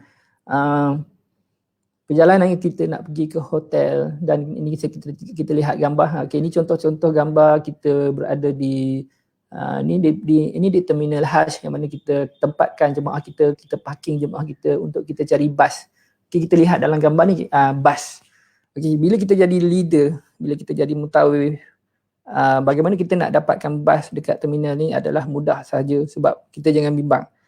Sebab pihak pengurusan ataupun muasasah ataupun Saudi lah, pengurusan Saudi ni sebenarnya diorang ni memang memang dia dah buat kerja ni berpuluh-puluh tahun, beratus-ratus, berjuta-juta umat dia telah uruskan, berpuluh-puluh ribu, beratus-ratus passenger flight airline yang tiba di airport dan sebagainya. Dah lama dia buat kerja ni, kerja menguruskan jemaah umrah, jemaah haji ni dah orang kata apa, dah lali, dah masak dan sebagainya. Jadi dari segi logistik bas dan sebagainya ni adalah sebenarnya saya boleh kata kat diorang ni kacang lah bagi diorang. Jadi kita jangan risaulah, kita jangan terfikir pula tak ada bas lah bagaimana macam mana. Takkan, sebab diorang ni memang smart. Contoh saya boleh katakan, bila flight kita dah depart daripada KLIA ni, diorang ni trace based on number flight dan sebagainya, depart ke delay ke apa benda lah, status flight kita ni, sekali bila dia dah start flight ataupun delay ke, diorang dah ada satu, diorang ada satu pihak transport ni, geng-geng muasasah transport yang menguruskan bas ni, diorang ada satu sistem yang control, yang boleh set timing ketibaan kita, di airport Jeddah dia akan susun bagaimana bas ni akan masuk dan sebagainya, dan dengan jangkaan kita drag dekat immigration pun semua tu, diorang boleh setting time yang mana kita akan keluar pukul apa. Based on pengalaman tu, bukan saja ketibaan flight tu pukul apa, dengan kiraan berapa masa kita dekat immigration, kita ambil bag, kita nak keluar, diorang boleh jangka kita akan keluar untuk dapatkan bas ni sekian-sekian masa, diorang boleh plan. Jadi kebiasaannya plan diorang ni memang tak lari jauh lah. Kita tak pernah lah tunggu lama sangat bas ni. Biasanya bila kita sampai je, flight to arrival je, pihak muasasah ni memang dia dah ada satu sistem yang kontrol dan ataupun dia panggil everything dah ready lah. Sebab dekat melibatkan airport ni memang dia menggunakan sistem, sebab hanya bas-bas yang terlibat dengan passenger airline code rujukan sekian saja yang dibenarkan masuk. Maksudnya bas yang masuk tu memang ada passenger sampai lah, gitu lebih kurang. Jadi dia orang dah standby. Jadi pihak muasasah ataupun pihak transport ni memang dia dah ada sistem yang kontrol. Jadi bila airline sampai, confirm ada bas yang akan ambil jemaah yang berkenaan, airline sama ada Malaysia ke Indonesia ke mana-mana negara lah. Itu kita tak biar bimbang yang tu, sebab dia orang dah buat ni kerja ni lama. Jadi kita sebagai group leader, biasanya bila kita nak cari bas ni senang je. Kadang-kadang ada petugas yang dekat, ada yang akan tunggu kita dekat area situ, yang dia akan tengok, dia akan lihat. Kadang-kadang kita tak cari pun, dia orang yang cari kita. Jadi biasanya dia akan tengok kita ni daripada syarikat mana. Kadang-kadang kita ni daripada muasasah mana, dia akan check. Selalunya dia minta pasport lah. Dia minta pasport. Tapi dia orang kenal kita. Dia orang kenal leader ni dengan kita pakai vest. Tiram ke apa, dia kenal. Okay, tiram. Dia tak tengok dah kadang-kadang visa. Tapi untuk double confirm, kadang-kadang dia tengok visa. Okay, visa A, visa muasasah A, muasasah B. Dia akan panggil, okay, muasasah A, bas dia mungkin dia call, marshal call dan sebagainya. Mungkin bas dari D, mungkin basnya parking kat luar. Bila dia tengok dah keluar, dia akan keluar dalam 5 minit, 10 minit bas sampai. Bas tu memang dah ready, tapi ready kat tempat lain. Sebab dia tak ready dekat sini. Tapi kadang-kadang ada yang dah ready, kita sampai, kita terus masuk. Jadi pihak-pihak yang muasasah ni, wakil muasasah ni memang dia akan standby kat depan tu. Kita sampai je, dia memang tahu. Jadi kita tak payah bimbang. Tak lama lah untuk bas di airport Jeddah, Port Madinah dan sebagainya memang dah ready. Dia orang based on flight yang arrival, dia orang dah dapat record dan dia dapat trace, dapat manage dan sebagainya. Kita tak payah bimbang kat situ. Okey, Hajah Hazuriati, Mak Diah dan juga Siti Nurhana, selamat pagi. Bagaimana Tuan Haji jika semasa bertugas di sana mutawif dan mutawifah jatuh sakit sedangkan hanya seorang saja mutawif yang bertugas masa grup berkenaan? Jatuh kat mana tu? Dekat airport ke? Biasanya perkara-perkara yang di luar jangkaan ni memang kita dah ada plan A, plan B, plan C. Contoh kalau sekiranya mutawif ni bergerak secara solo, maksudnya dengan jemaah, biasanya kita ada plan A lah. Kalau melibatkan kecemasan ni, kita ada talian hayat lah. Kita ada wakil di Mekah, kita ada wakil kita di Madinah. So yang akan plan untuk take over jemaah kita atau dan sebagainya lah. Sama ada keselamatan jemaah ataupun mutawif sendiri. Kalau mutawif sakit pun, meninggal pun, kita ada plan-plan kita sebab kita ada wakil. Dan juga biasanya syarikat dia ada, bila kita dapat informasi tentang kecemasan dan sebagainya, sama ada kecemasan terhadap jemaah ataupun mutawif, biasanya syarikat akan ada plan A, plan B yang akan contact pihak di sana. Kalau kita di Mekah, contact pihak Mekah, wakil Mekah akan berurusan dengan petugas-petugas yang ada, mutawif-mutawif yang ada untuk take over group yang dimaksudkan tadilah, yang group yang mutawifnya sakit, jatuh dan sebagainya. Termasuk jemaah. Jadi kita ada plan-plan lah, plan-plan kecemasan. Biasanya macam itulah. Tapi biasanya melibatkan kecemasan ni memang kadang-kadang pihak muasasah lah yang take care tentang jemaah, sebab kita apabila kita sampai Mekah, Madinah, ini semua tanggungjawab, kebanyakan tanggungjawab pihak muasasah lah, sebab kita ni visa kita atas nama muasasah A akan bertanggungjawab lah terhadap dia punya pelanggan, dia punya jemaah. Jadi memang don't worry kalau kita apa-apa anything di Mekah, Madinah, memang kita anything dia orang akan take care kita. Di samping kita ada wakil di Makkah Madinah, kita ada muassasah yang akan menjaga kebajikan kita, sakit penat, kematian sekalipun dia akan urus sampai A to Z lah, don't worry yang tu. Okay, kita bincang tadi pasal bas ni biasanya tidak ada masalah sangat lah. Jadi bila mutawif dah dapat bas, dah dapat tentukan basnya sendiri, sebab biasanya kalau mutawif pergi 2-3 grup, 2-3 bas ni, biasanya bas dia bagi je 4, contohnya kalau 4 bas, dia bagi je 4 bas. Jadi mutawif itulah yang pilih nak bas A ke, bas 1 ke, bas 2, bas 3 ni terpulang lah sama-sama mutawif. Biasanya satu syarikat ni 2-3 bas lah, 2-3 grup. Dan kadang-kadang walaupun 2-3 grup, 2-3 bas ni kadang-kadang hotelnya tak sama. Mungkin 4 bas ni, 4 ni masuk Mekah, tapi hotelnya mungkin 2 bas hotel lain, 2 bas hotel lain. Tapi kadang-kadang ada hotel yang sama. Kalau hotel yang sama, yang ni kita kena confirm betul-betul dengan driver. Sebab apa? Driver ni dia dah ada maklumat, okey, bas 1, bas 2 pergi hotel Safwa, bas 3, bas 4 pergi hotel 5 Meridian. Diorang ni dah ada jadualnya tersendiri. Jadi kita kena follow lah yang tu. Tapi kalau semua bas pergi satu tempat yang sama, kita bagi-bagi je lah mana yang sama-sama grup kita. Tak ada masalah, kita ambil je mana-mana bas. Itu kes yang pertama. Kes yang kedua juga, ada juga bas yang 4 bas dalam grup kita. Ada juga kita arrival dalam 4 grup kita ni. Ada yang masuk Mekah dulu, ada yang masuk Madinah dulu. Ini pun kena make sure bas kita yang mana pergi Madinah, yang mana pergi Mekah. So kita kena clear kat sini lah. Jadi kat sini bila kita confirm dengan pihak muassasah, dengan driver dan sebagainya, kita boleh sahkan. Barulah masa inilah kita dah book bas ni, bas kita punya, bas grup kita. Macam mana kita nak book? Kita tampal label. Kita tampal label kat depan tu, maknanya mutakhir lain pun dah tahu, jemaah pun dah tahu ni bas kita, bas pergi ke hotel A, hotel B dan sebagainya. Bila kita dah tampal label tu dekat depan tu, barulah kita boleh panggil jemaah kita yang kita parking di tempat-tempat rehat ataupun waiting area, di tempat-tempat yang sepatutnya selalunya kita parking jemaah kita dekat dengan surau, dekat dengan tandas, dekat dengan tempat makan dan sebagainya, supaya diorang ni boleh relax sejak diorang penat, diorang baru sampai.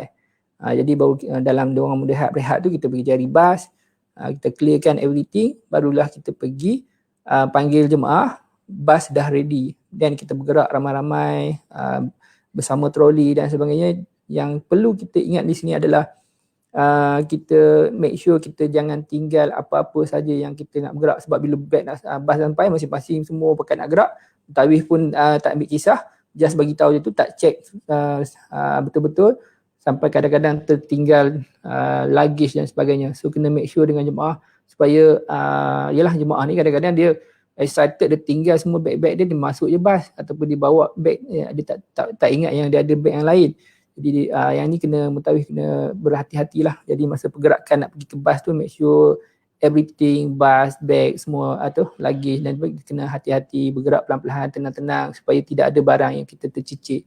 Dan kalau kita tertinggal beg kita 1, 2, 3 biji, kita nak ke patah, kita nak U-turn balik menjadi kesulitan lah.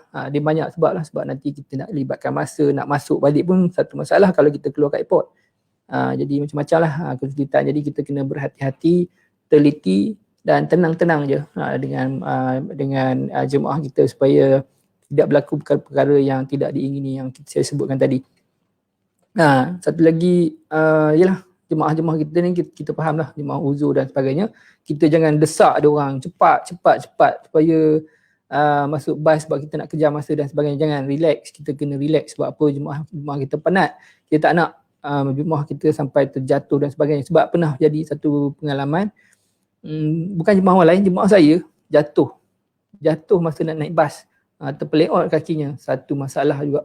Jadi nampak tak sepatutnya berlaku, tapi kita kena berhati-hati sebab dia orang ni dah jangan di force dia orang. Tenang, relax supaya berhati-hati, safety paling penting safety. Nak naik bas pun kadang-kadang boleh terjatuh sampai terpeleot kaki. Jemaah saya tu jemaah Singapura yang jatuh hari tu. Tu bukan masa jatuh masa nak naik bas, jatuh masa nak turun bas. Terpeleot kakinya. Jadi berhati-hati kat situ, dan keselamatan lah paling kena mutawif kena paling kena highlight, kena beringat tentang safety. Apa-apa pergerakan kita banyak yang melibatkan safety. Jadi setiap mutawif kena take note, safety briefing. Pastikan point yang pertama disentuh setiap kali kita bergerak. Tak kisahlah safety briefing macam mana. Kalau kita naik bas, kita briefing tentang safety. Kalau kita dekat hotel, kita brief tentang safety dulu sebelum kita nak cerita tentang part-part yang lain, tentang dewan makan dan sebagainya, kita cerita safety. Apa-apa yang melibatkan pergerakan ni semua kita ingat safety. Kalau kita naik flight pun biasanya cabin crew akan bagi peringatan keselamatan dan sebagainya. Begitu juga kita sebagai leader, kita sebagai mutawif, kita kena banyak highlight, kita kena banyak fikirkan kemungkinan anggota bahaya yang ada tu. Jadi safety tu kita kena ingat lah. Macam-macam lah faktor-faktor yang lain safety. Saya just bagi point je lah. Nanti bila kita terlibat, kita akan nampak lah bahaya-bahaya yang kita boleh nampak dari segi, mungkinlah dari segi bahaya-bahaya biasa dekat Mekah Madinah ni, mungkin pickpocket dan sebagainya. Itu antara bahaya-bahaya yang perlu kita highlight kepada jemaah kita. Langkah-langkah keselamatan dan sebagainya, laluan-laluan yang berbahaya dan sebagainya, kita kena highlight lah. Macam-macam lagi, saya tak nak cerita panjang yang pasal tu, jadi saya just bagi point lah. Jadi safety briefing kita kena highlight dengan jemaah kita dari semasa ke semasa sepanjang kita pergerakan kita daripada satu point ke satu point, insyaAllah. Okay, kita ada masa lagi setengah jam, insyaAllah kita sambung. Perbincangan kita adalah kita nak naik bas, dan juga kalau kita lihat slide kita, kita dah mula arahkan jemaah kita untuk naik bas, dan kita panggil jemaah kita mungkin dalam ihram, mungkin nak pergi Madinah tak ada ihram dan sebagainya, kita naik bas dan sebagainya. Bila kita naik bas, ingat perbincangan kita yang pertama untuk kita naik, melibatkan bas, kita tampal, kita ada 3 rukun, kita ada tiga perkara wajib yang kita perlu buat kalau kita naik bas. Yang pertama kita label, yang kedua kita kena kira, yang ketiga kita melibatkan masa. Label, kira, masa. Okay, first step kita kena buat label lah. Kita kena tampal label dekat bas kita dan kita panggil jemaah untuk naik bas. Kemudian kita boleh kira cukup ke tak cukup. Selagi tidak cukup, jangan bergerak. Itu antara orang kata syarat wajib untuk kita naik bas bagi menguruskan jemaah umrah. Jadi kita kena kira, kita kena double check, kita kena based on list, kita check satu-satu sebelum kita bergerak. Jadi semua, kalau ada setengah-setengah mutawif kita, dia panggil nama dan sebagainya, ataupun dia just check, dia, ataupun kalau dia tak panggil nama, dia collect pasport, dia check by pasport dan sebagainya. Okay, antara bila kita arrival ni, step yang seterusnya yang kita perlu ingat, kita kena kutip pasport di dalam bas. Mungkin masa kutip pasport one by one tu, boleh check attendance, siapa yang belum ada, siapa yang ada, siapa yang tak ada, based on daripada list yang kita dapat. Dapat tak? Jadi ada macam-macam kaedah lah kita nak check kehadiran dan sebagainya. Kita collect pasport dan kita tick attendance, siapa yang dah sampai, siapa yang belum sampai. Dan sebelum kita bergerak, kita kena kira, dan kita kena double check, kita tanya semua okey ke, ada barang tertinggal ke, ada apa-apa yang tak kena ke, boleh tanya jemaah kita. Everything okay, baru tu kita ready untuk kita bergerak. Tapi bila pasport kita tak cukup, jangan bergerak. Yang penting kita kena jaga pasport kita. Kita kena check pasport kita semua dah cukup.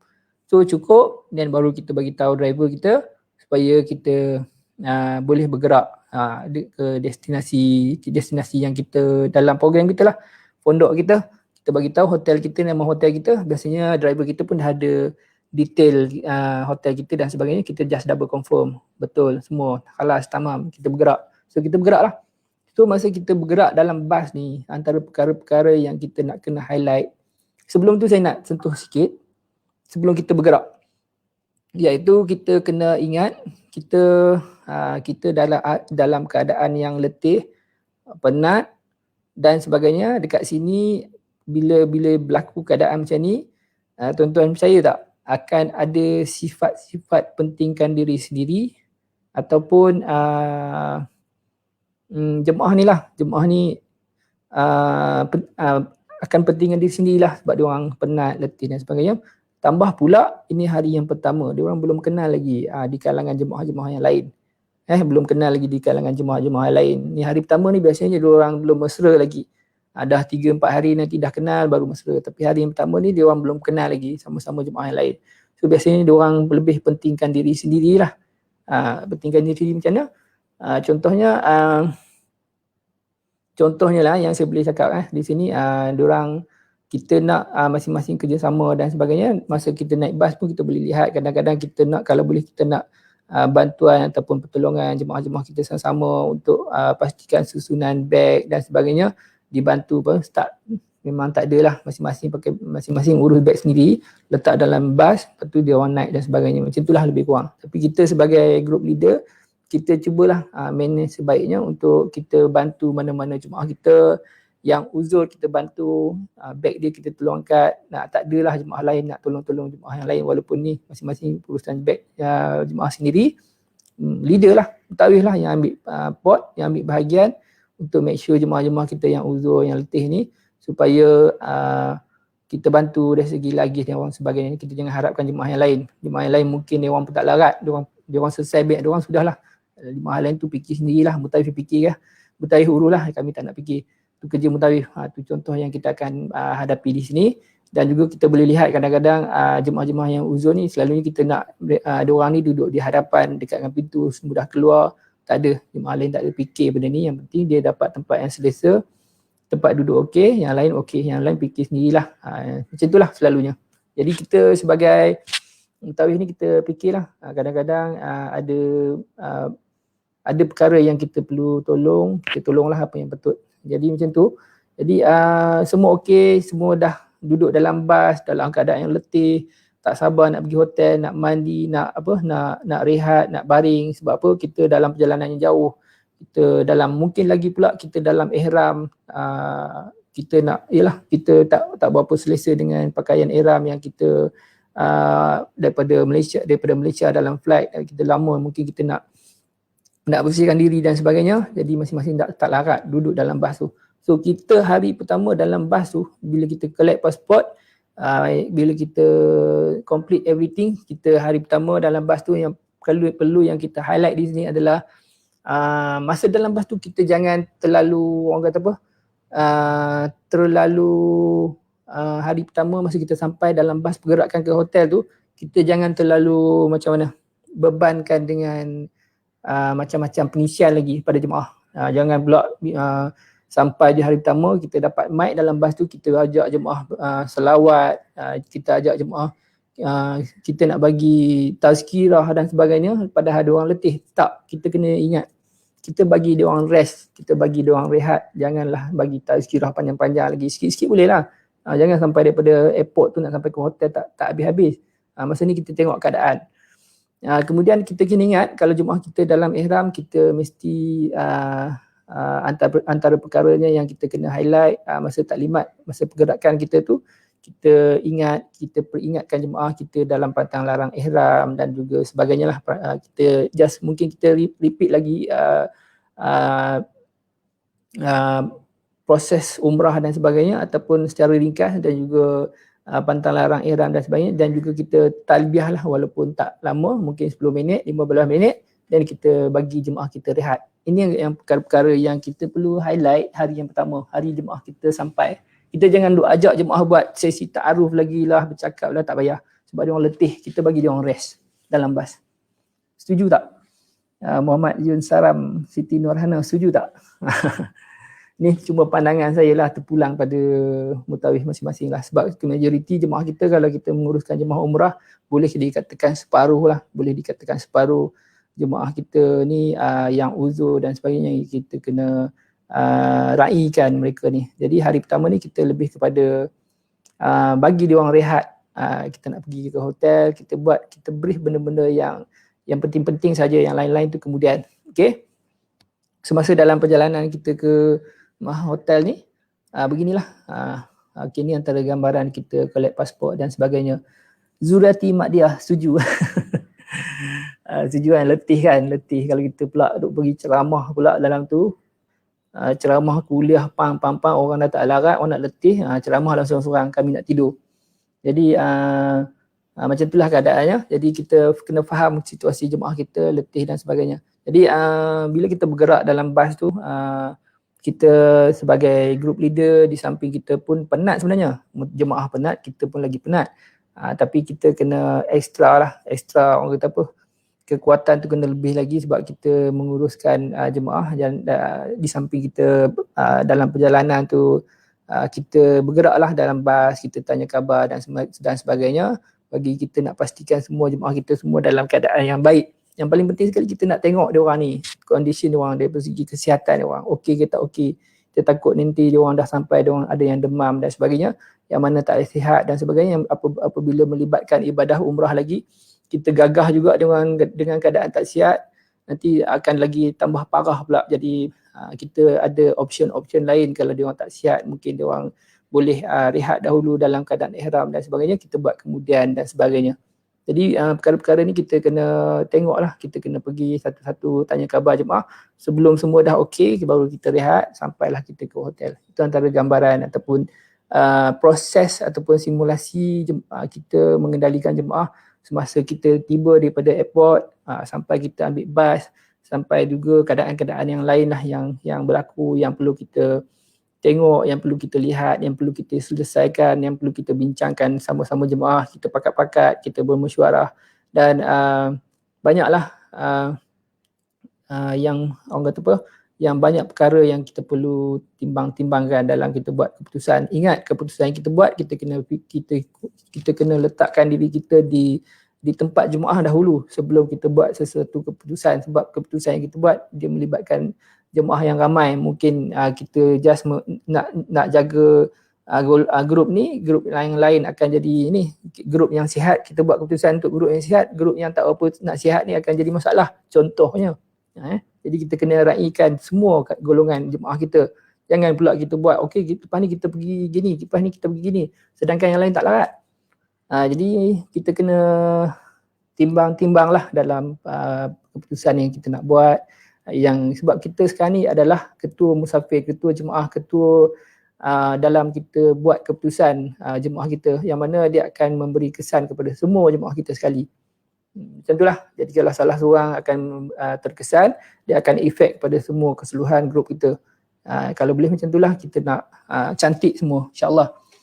Tapi macam kita bincang sebelum-sebelum ni, bukan semua orang, bukan semua jemaah kita boleh jaga hati diorang, jaga orang kata apa, maklum bagi kepuasan pada diorang, tak semua. Tapi sekurang-kurangnya kita dapat mengurangkanlah ketidakpuasan hati jemaah kita. Macam itulah. Okay, kita lihat pada komen, yang penting senyum. Cikgu Fauzi kata yang penting kita senyum. Seat bas bahagian depan untuk mutawif. Okay, terima kasih Hajah Narfaizah. Seat bas yang depan untuk mutawif. Satu lagi kita kena ingatkan jemaah kita ni, masa kita nak naik bas ni, hari pertama memang kita kena ingatkan, hari kedua, ketiga, keempat ni dia orang dah faham. Sebab jemaah ni bila dah sampai di depan nak ni, satu lagi dia orang tak pedulilah, dia orang nak naik bas, dia duduk dan nak landing dan sebagainya. Cuma apa yang Hajah Narfaizah beritahu, seat yang depan tu kosongkan untuk mutawif. Betul. Jadi bila jemaah dah duduk ni, kita nak minta dia orang pindah ke belakang, jadi tak syok lah. Jadi tak syok. Selalunya memang kita minta dia orang pindah lah. Bila kita minta dia orang pindah, secara automatik yang depan-depan tu dah ada jemaah lain duduk, dia terpaksa duduk belakang lah. Jadi tak seronok. Jadi tak apalah. Jadi kita ingatkan seat yang depan tu untuk mutawif kosongkan. Kalau kita boleh tag daripada awal, sebelum dia orang duduk, cantik lah kita masukkan dalam grup. Pastikan dalam bas, seat, dua seat depan tu kosongkan. Sebab kalau kita tak cakap, dia orang nak duduk depan. Sebab apa nak duduk depan? Sebab dia nak melihat pemandangan depan. Seronok duduk depan. Boleh tengok pemandangan-pemandangan di Mekah Madinah lagi pula yang baru pertama kali sampai tu, memang excited lah. Sebab apa mutawif nak duduk depan? Sebab apa mutawif nak duduk depan? Mutawif boleh duduk belakang. Mutawif kena duduk depan lah kan, sebab nak buat urusan nak, yang paling penting nak deal dengan driver lah, nak bincang dengan driver, kalau ada apa-apa, nak berhenti kat mana, nak rest berapa, senang nak deal dengan driver, nak tengokkan driver. Kadang-kadang kena group leader ni juga peranannya tengok driver juga. Driver ni kadang-kadang mungkin dia ngantuk dan sebagainya. Jadi kalau tengok keadaan condition driver dah tak okey, leader mungkin boleh tegur ataupun mungkin ajak driver minum-minum dulu, berhenti dan sebagainya. Ini antara peranan-peranan tambahan mutawif lah. Kenapa dia duduk kat depan? Sebab nak kena pastikan everything okay. Driver kita lah yang paling penting, pilot. Kemudian kita nak duduk depan juga sebab kita nak kita banyak nak beri taklimat, kita banyak nak bagi tazkirah pengisian kepada jemaah kita, pastinya kena duduk depan lah. Sebab tu kena duduk depan, tak kena duduk belakang. And then mic pula, mic kita nak gunakan mic dan sebagainya. Sebab saya ingat benda ni adalah common lah, semua orang tahu. Jadi mutawif kena, memang mutawif ada seat yang depan tu, tapi seat yang depan tu duduk dalam keadaan tegak. Jadi memang sakit pinggang lah. Kalau nak pergi Mekah, nak ke Madinah sampai 7 jam, memang sakit pinggang lah. Jadi seat depan ni memang kita kosongkan untuk mutawif. Sebab apa? Satu lagi kita nak letak luggage kita yang melibatkan dalam tu ada everything berkenaan dengan dokumen-dokumen, pasport dan lain-lain. Kita nak buat urusan semak-semakan dan sebagainya, kita letak bag kat sebelah tu untuk kita check everything sebelum kita sampai di hotel di Mekah, Madinah dan sebagainya. InsyaAllah. Kalau ada apa-apa komen, Hajilah kita, apa khabar Hajilah? Hajilah kita, mutawif kita daripada Baling. Okay, InsyaAllah kita hari ini dalam pengisian, perbincangan ataupun sharing experience tentang tugas-tugas mutawif kita yang barulah, yang baru mungkin akan bertugas dan sebagainya. Saya just bagi gambaran lah, mudah-mudahan gambaran ini memberi sedikit membuka minda lah dalam dunia kita menguruskan jemaah umrah, insyaAllah.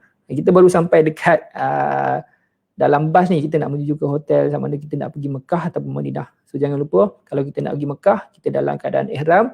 Kalau kita nak pergi Madinah, kita tak ada ihram, jadi kita just cuma kalau kita nak pergi Madinah daripada Jeddah ni perjalanan kita jauh, 4 jam, 5 jam, 400 km, 430 km, dan mungkin kita akan singgah untuk solat, mungkin kita akan singgah untuk makan. Jadi semua ni melibatkan pergerakan yang pengurusan yang kita perlu take note lah. Waktu ataupun dalam masa yang sama kita nak kena manage dalam perjalanan kita nak pergi hotel, kita nak kena confirmkan dengan pihak-pihak wakil syarikat tentang bilangan bilik yang kita telah susun dan sebagainya. Jadi kita dah kena confirm dengan pihak-pihak sana. Bila kita dah sampai, everything dah ready. Jadi kalau kita tak confirm sampai, baru nak check kunci lah, apalah semua. Jadi mungkin pula bilik tak cukup dan sebagainya. Jadi akan jadi masalah dan kesulitan lah last minute kita nak selesaikan. Tapi kalau dalam perjalanan kita nak pergi hotel dan ke hotel Mekah atau Madinah, kita dah boleh communicate dengan pihak hotel, dengan pihak wakil hotel kita di Mekah, Madinah. Kita dah dapat ready everything. Jadi bila kita sampai, kita dah bersedia lah untuk jemaah kita dah ready lah. Tapi kalau in case anything, hotel pun lambat dan sebagainya, ada kes-kes yang tentu kita dah sampai Mekah, kita sampai Madinah dekat airport, pihak wakil kita dekat hotel Mekah ataupun wakil dekat hotel Madinah bagi tahu, okey, hotel tak ada lagi. Kita kena check out lewat. Hotel bilik ada tapi kena check out lewat. Jadi tolong lewatkan sampai. Kalau sampai awal memang tak ada bilik. Pun berlaku keadaan macam tu kadang-kadang. Jadi apa yang kita boleh buat, kita lewatkan lah, kita slow sampai, dan kita bagi, mungkin dalam masa yang sama kita boleh berbincang dengan jemaah kita. Okey, kita bagi tahu bilik hotel kita, oleh kerana timing schedule jadual flight kita pada waktu sekian-sekian, kita sampai awal, bilik kita tak ada lagi. Bilik kita mungkin lepas asar. Kita sampai awal pagi contoh, bilik kita lepas asar contoh.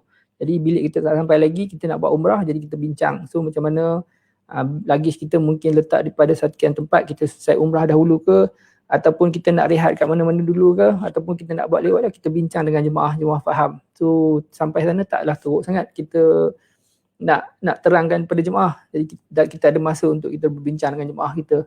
Jadi jemaah kita boleh terima alasan-alasan macam tu. Yang tak boleh terima, kita tak bagi maklumat dengan jelas pada jemaah. Sampai je kita beritahu jemaah, hotel tak ada, lambat. Jadi frust lah jemaah. Jadi antara kelemahan grup leader kita adalah dalam penyampaian maklumat. Jadi kita cuba untuk sampaikan maklumat kepada jemaah dengan sebaik yang mungkin supaya jemaah kita faham situasi yang sedang berlaku. Macam itulah lebih kurang. Muhammad Rodi Kahar, sahabat haraman kita, pernah pergi umrah dulu. Pernah pergi umrah dengan saya, kata silap Tuan Haji Rosdi. Selamat berpuasa. InsyaAllah tu antara gambaran-gambaran yang saya nak bagi. So kalau kita terus ke Madinah ataupun ke Jeddah ni, kita dalam bas dan sebagainya. Jadi saya ingat saya nak stop di sini dulu. Kita akan sambung dalam sesi perkongsian yang seterusnya apabila kita sampai di hotel di Mekah ataupun Madinah. Kita stop dekat bas ni. InsyaAllah kita akan sambung dalam perkongsian yang lain, yang siri yang ke-13 insya-Allah. Jadi kita hari ini kita sembang dekat siri yang dari segi pengurusan bas, lagih dan sebagainya. InsyaAllah nanti kita sembang, kita sambung perbincangan kita dalam perbincangan kita di Hotel Madinah di Mekah dan sebagainya insyaAllah. Kita sambung dulu, kita stop dulu dan kita sambung kemudian dalam siri-siri yang akan datang. InsyaAllah kita jumpa lagi. Salam hari Jumaat, salam Ramadan, selamat berpuasa, selamat berpuasa dan juga insyaAllah kalau panjang umur kita jumpa lagi. Dan salam rindu Rasulullah, salam Baitullah. Assalamualaikum warahmatullahi wabarakatuh.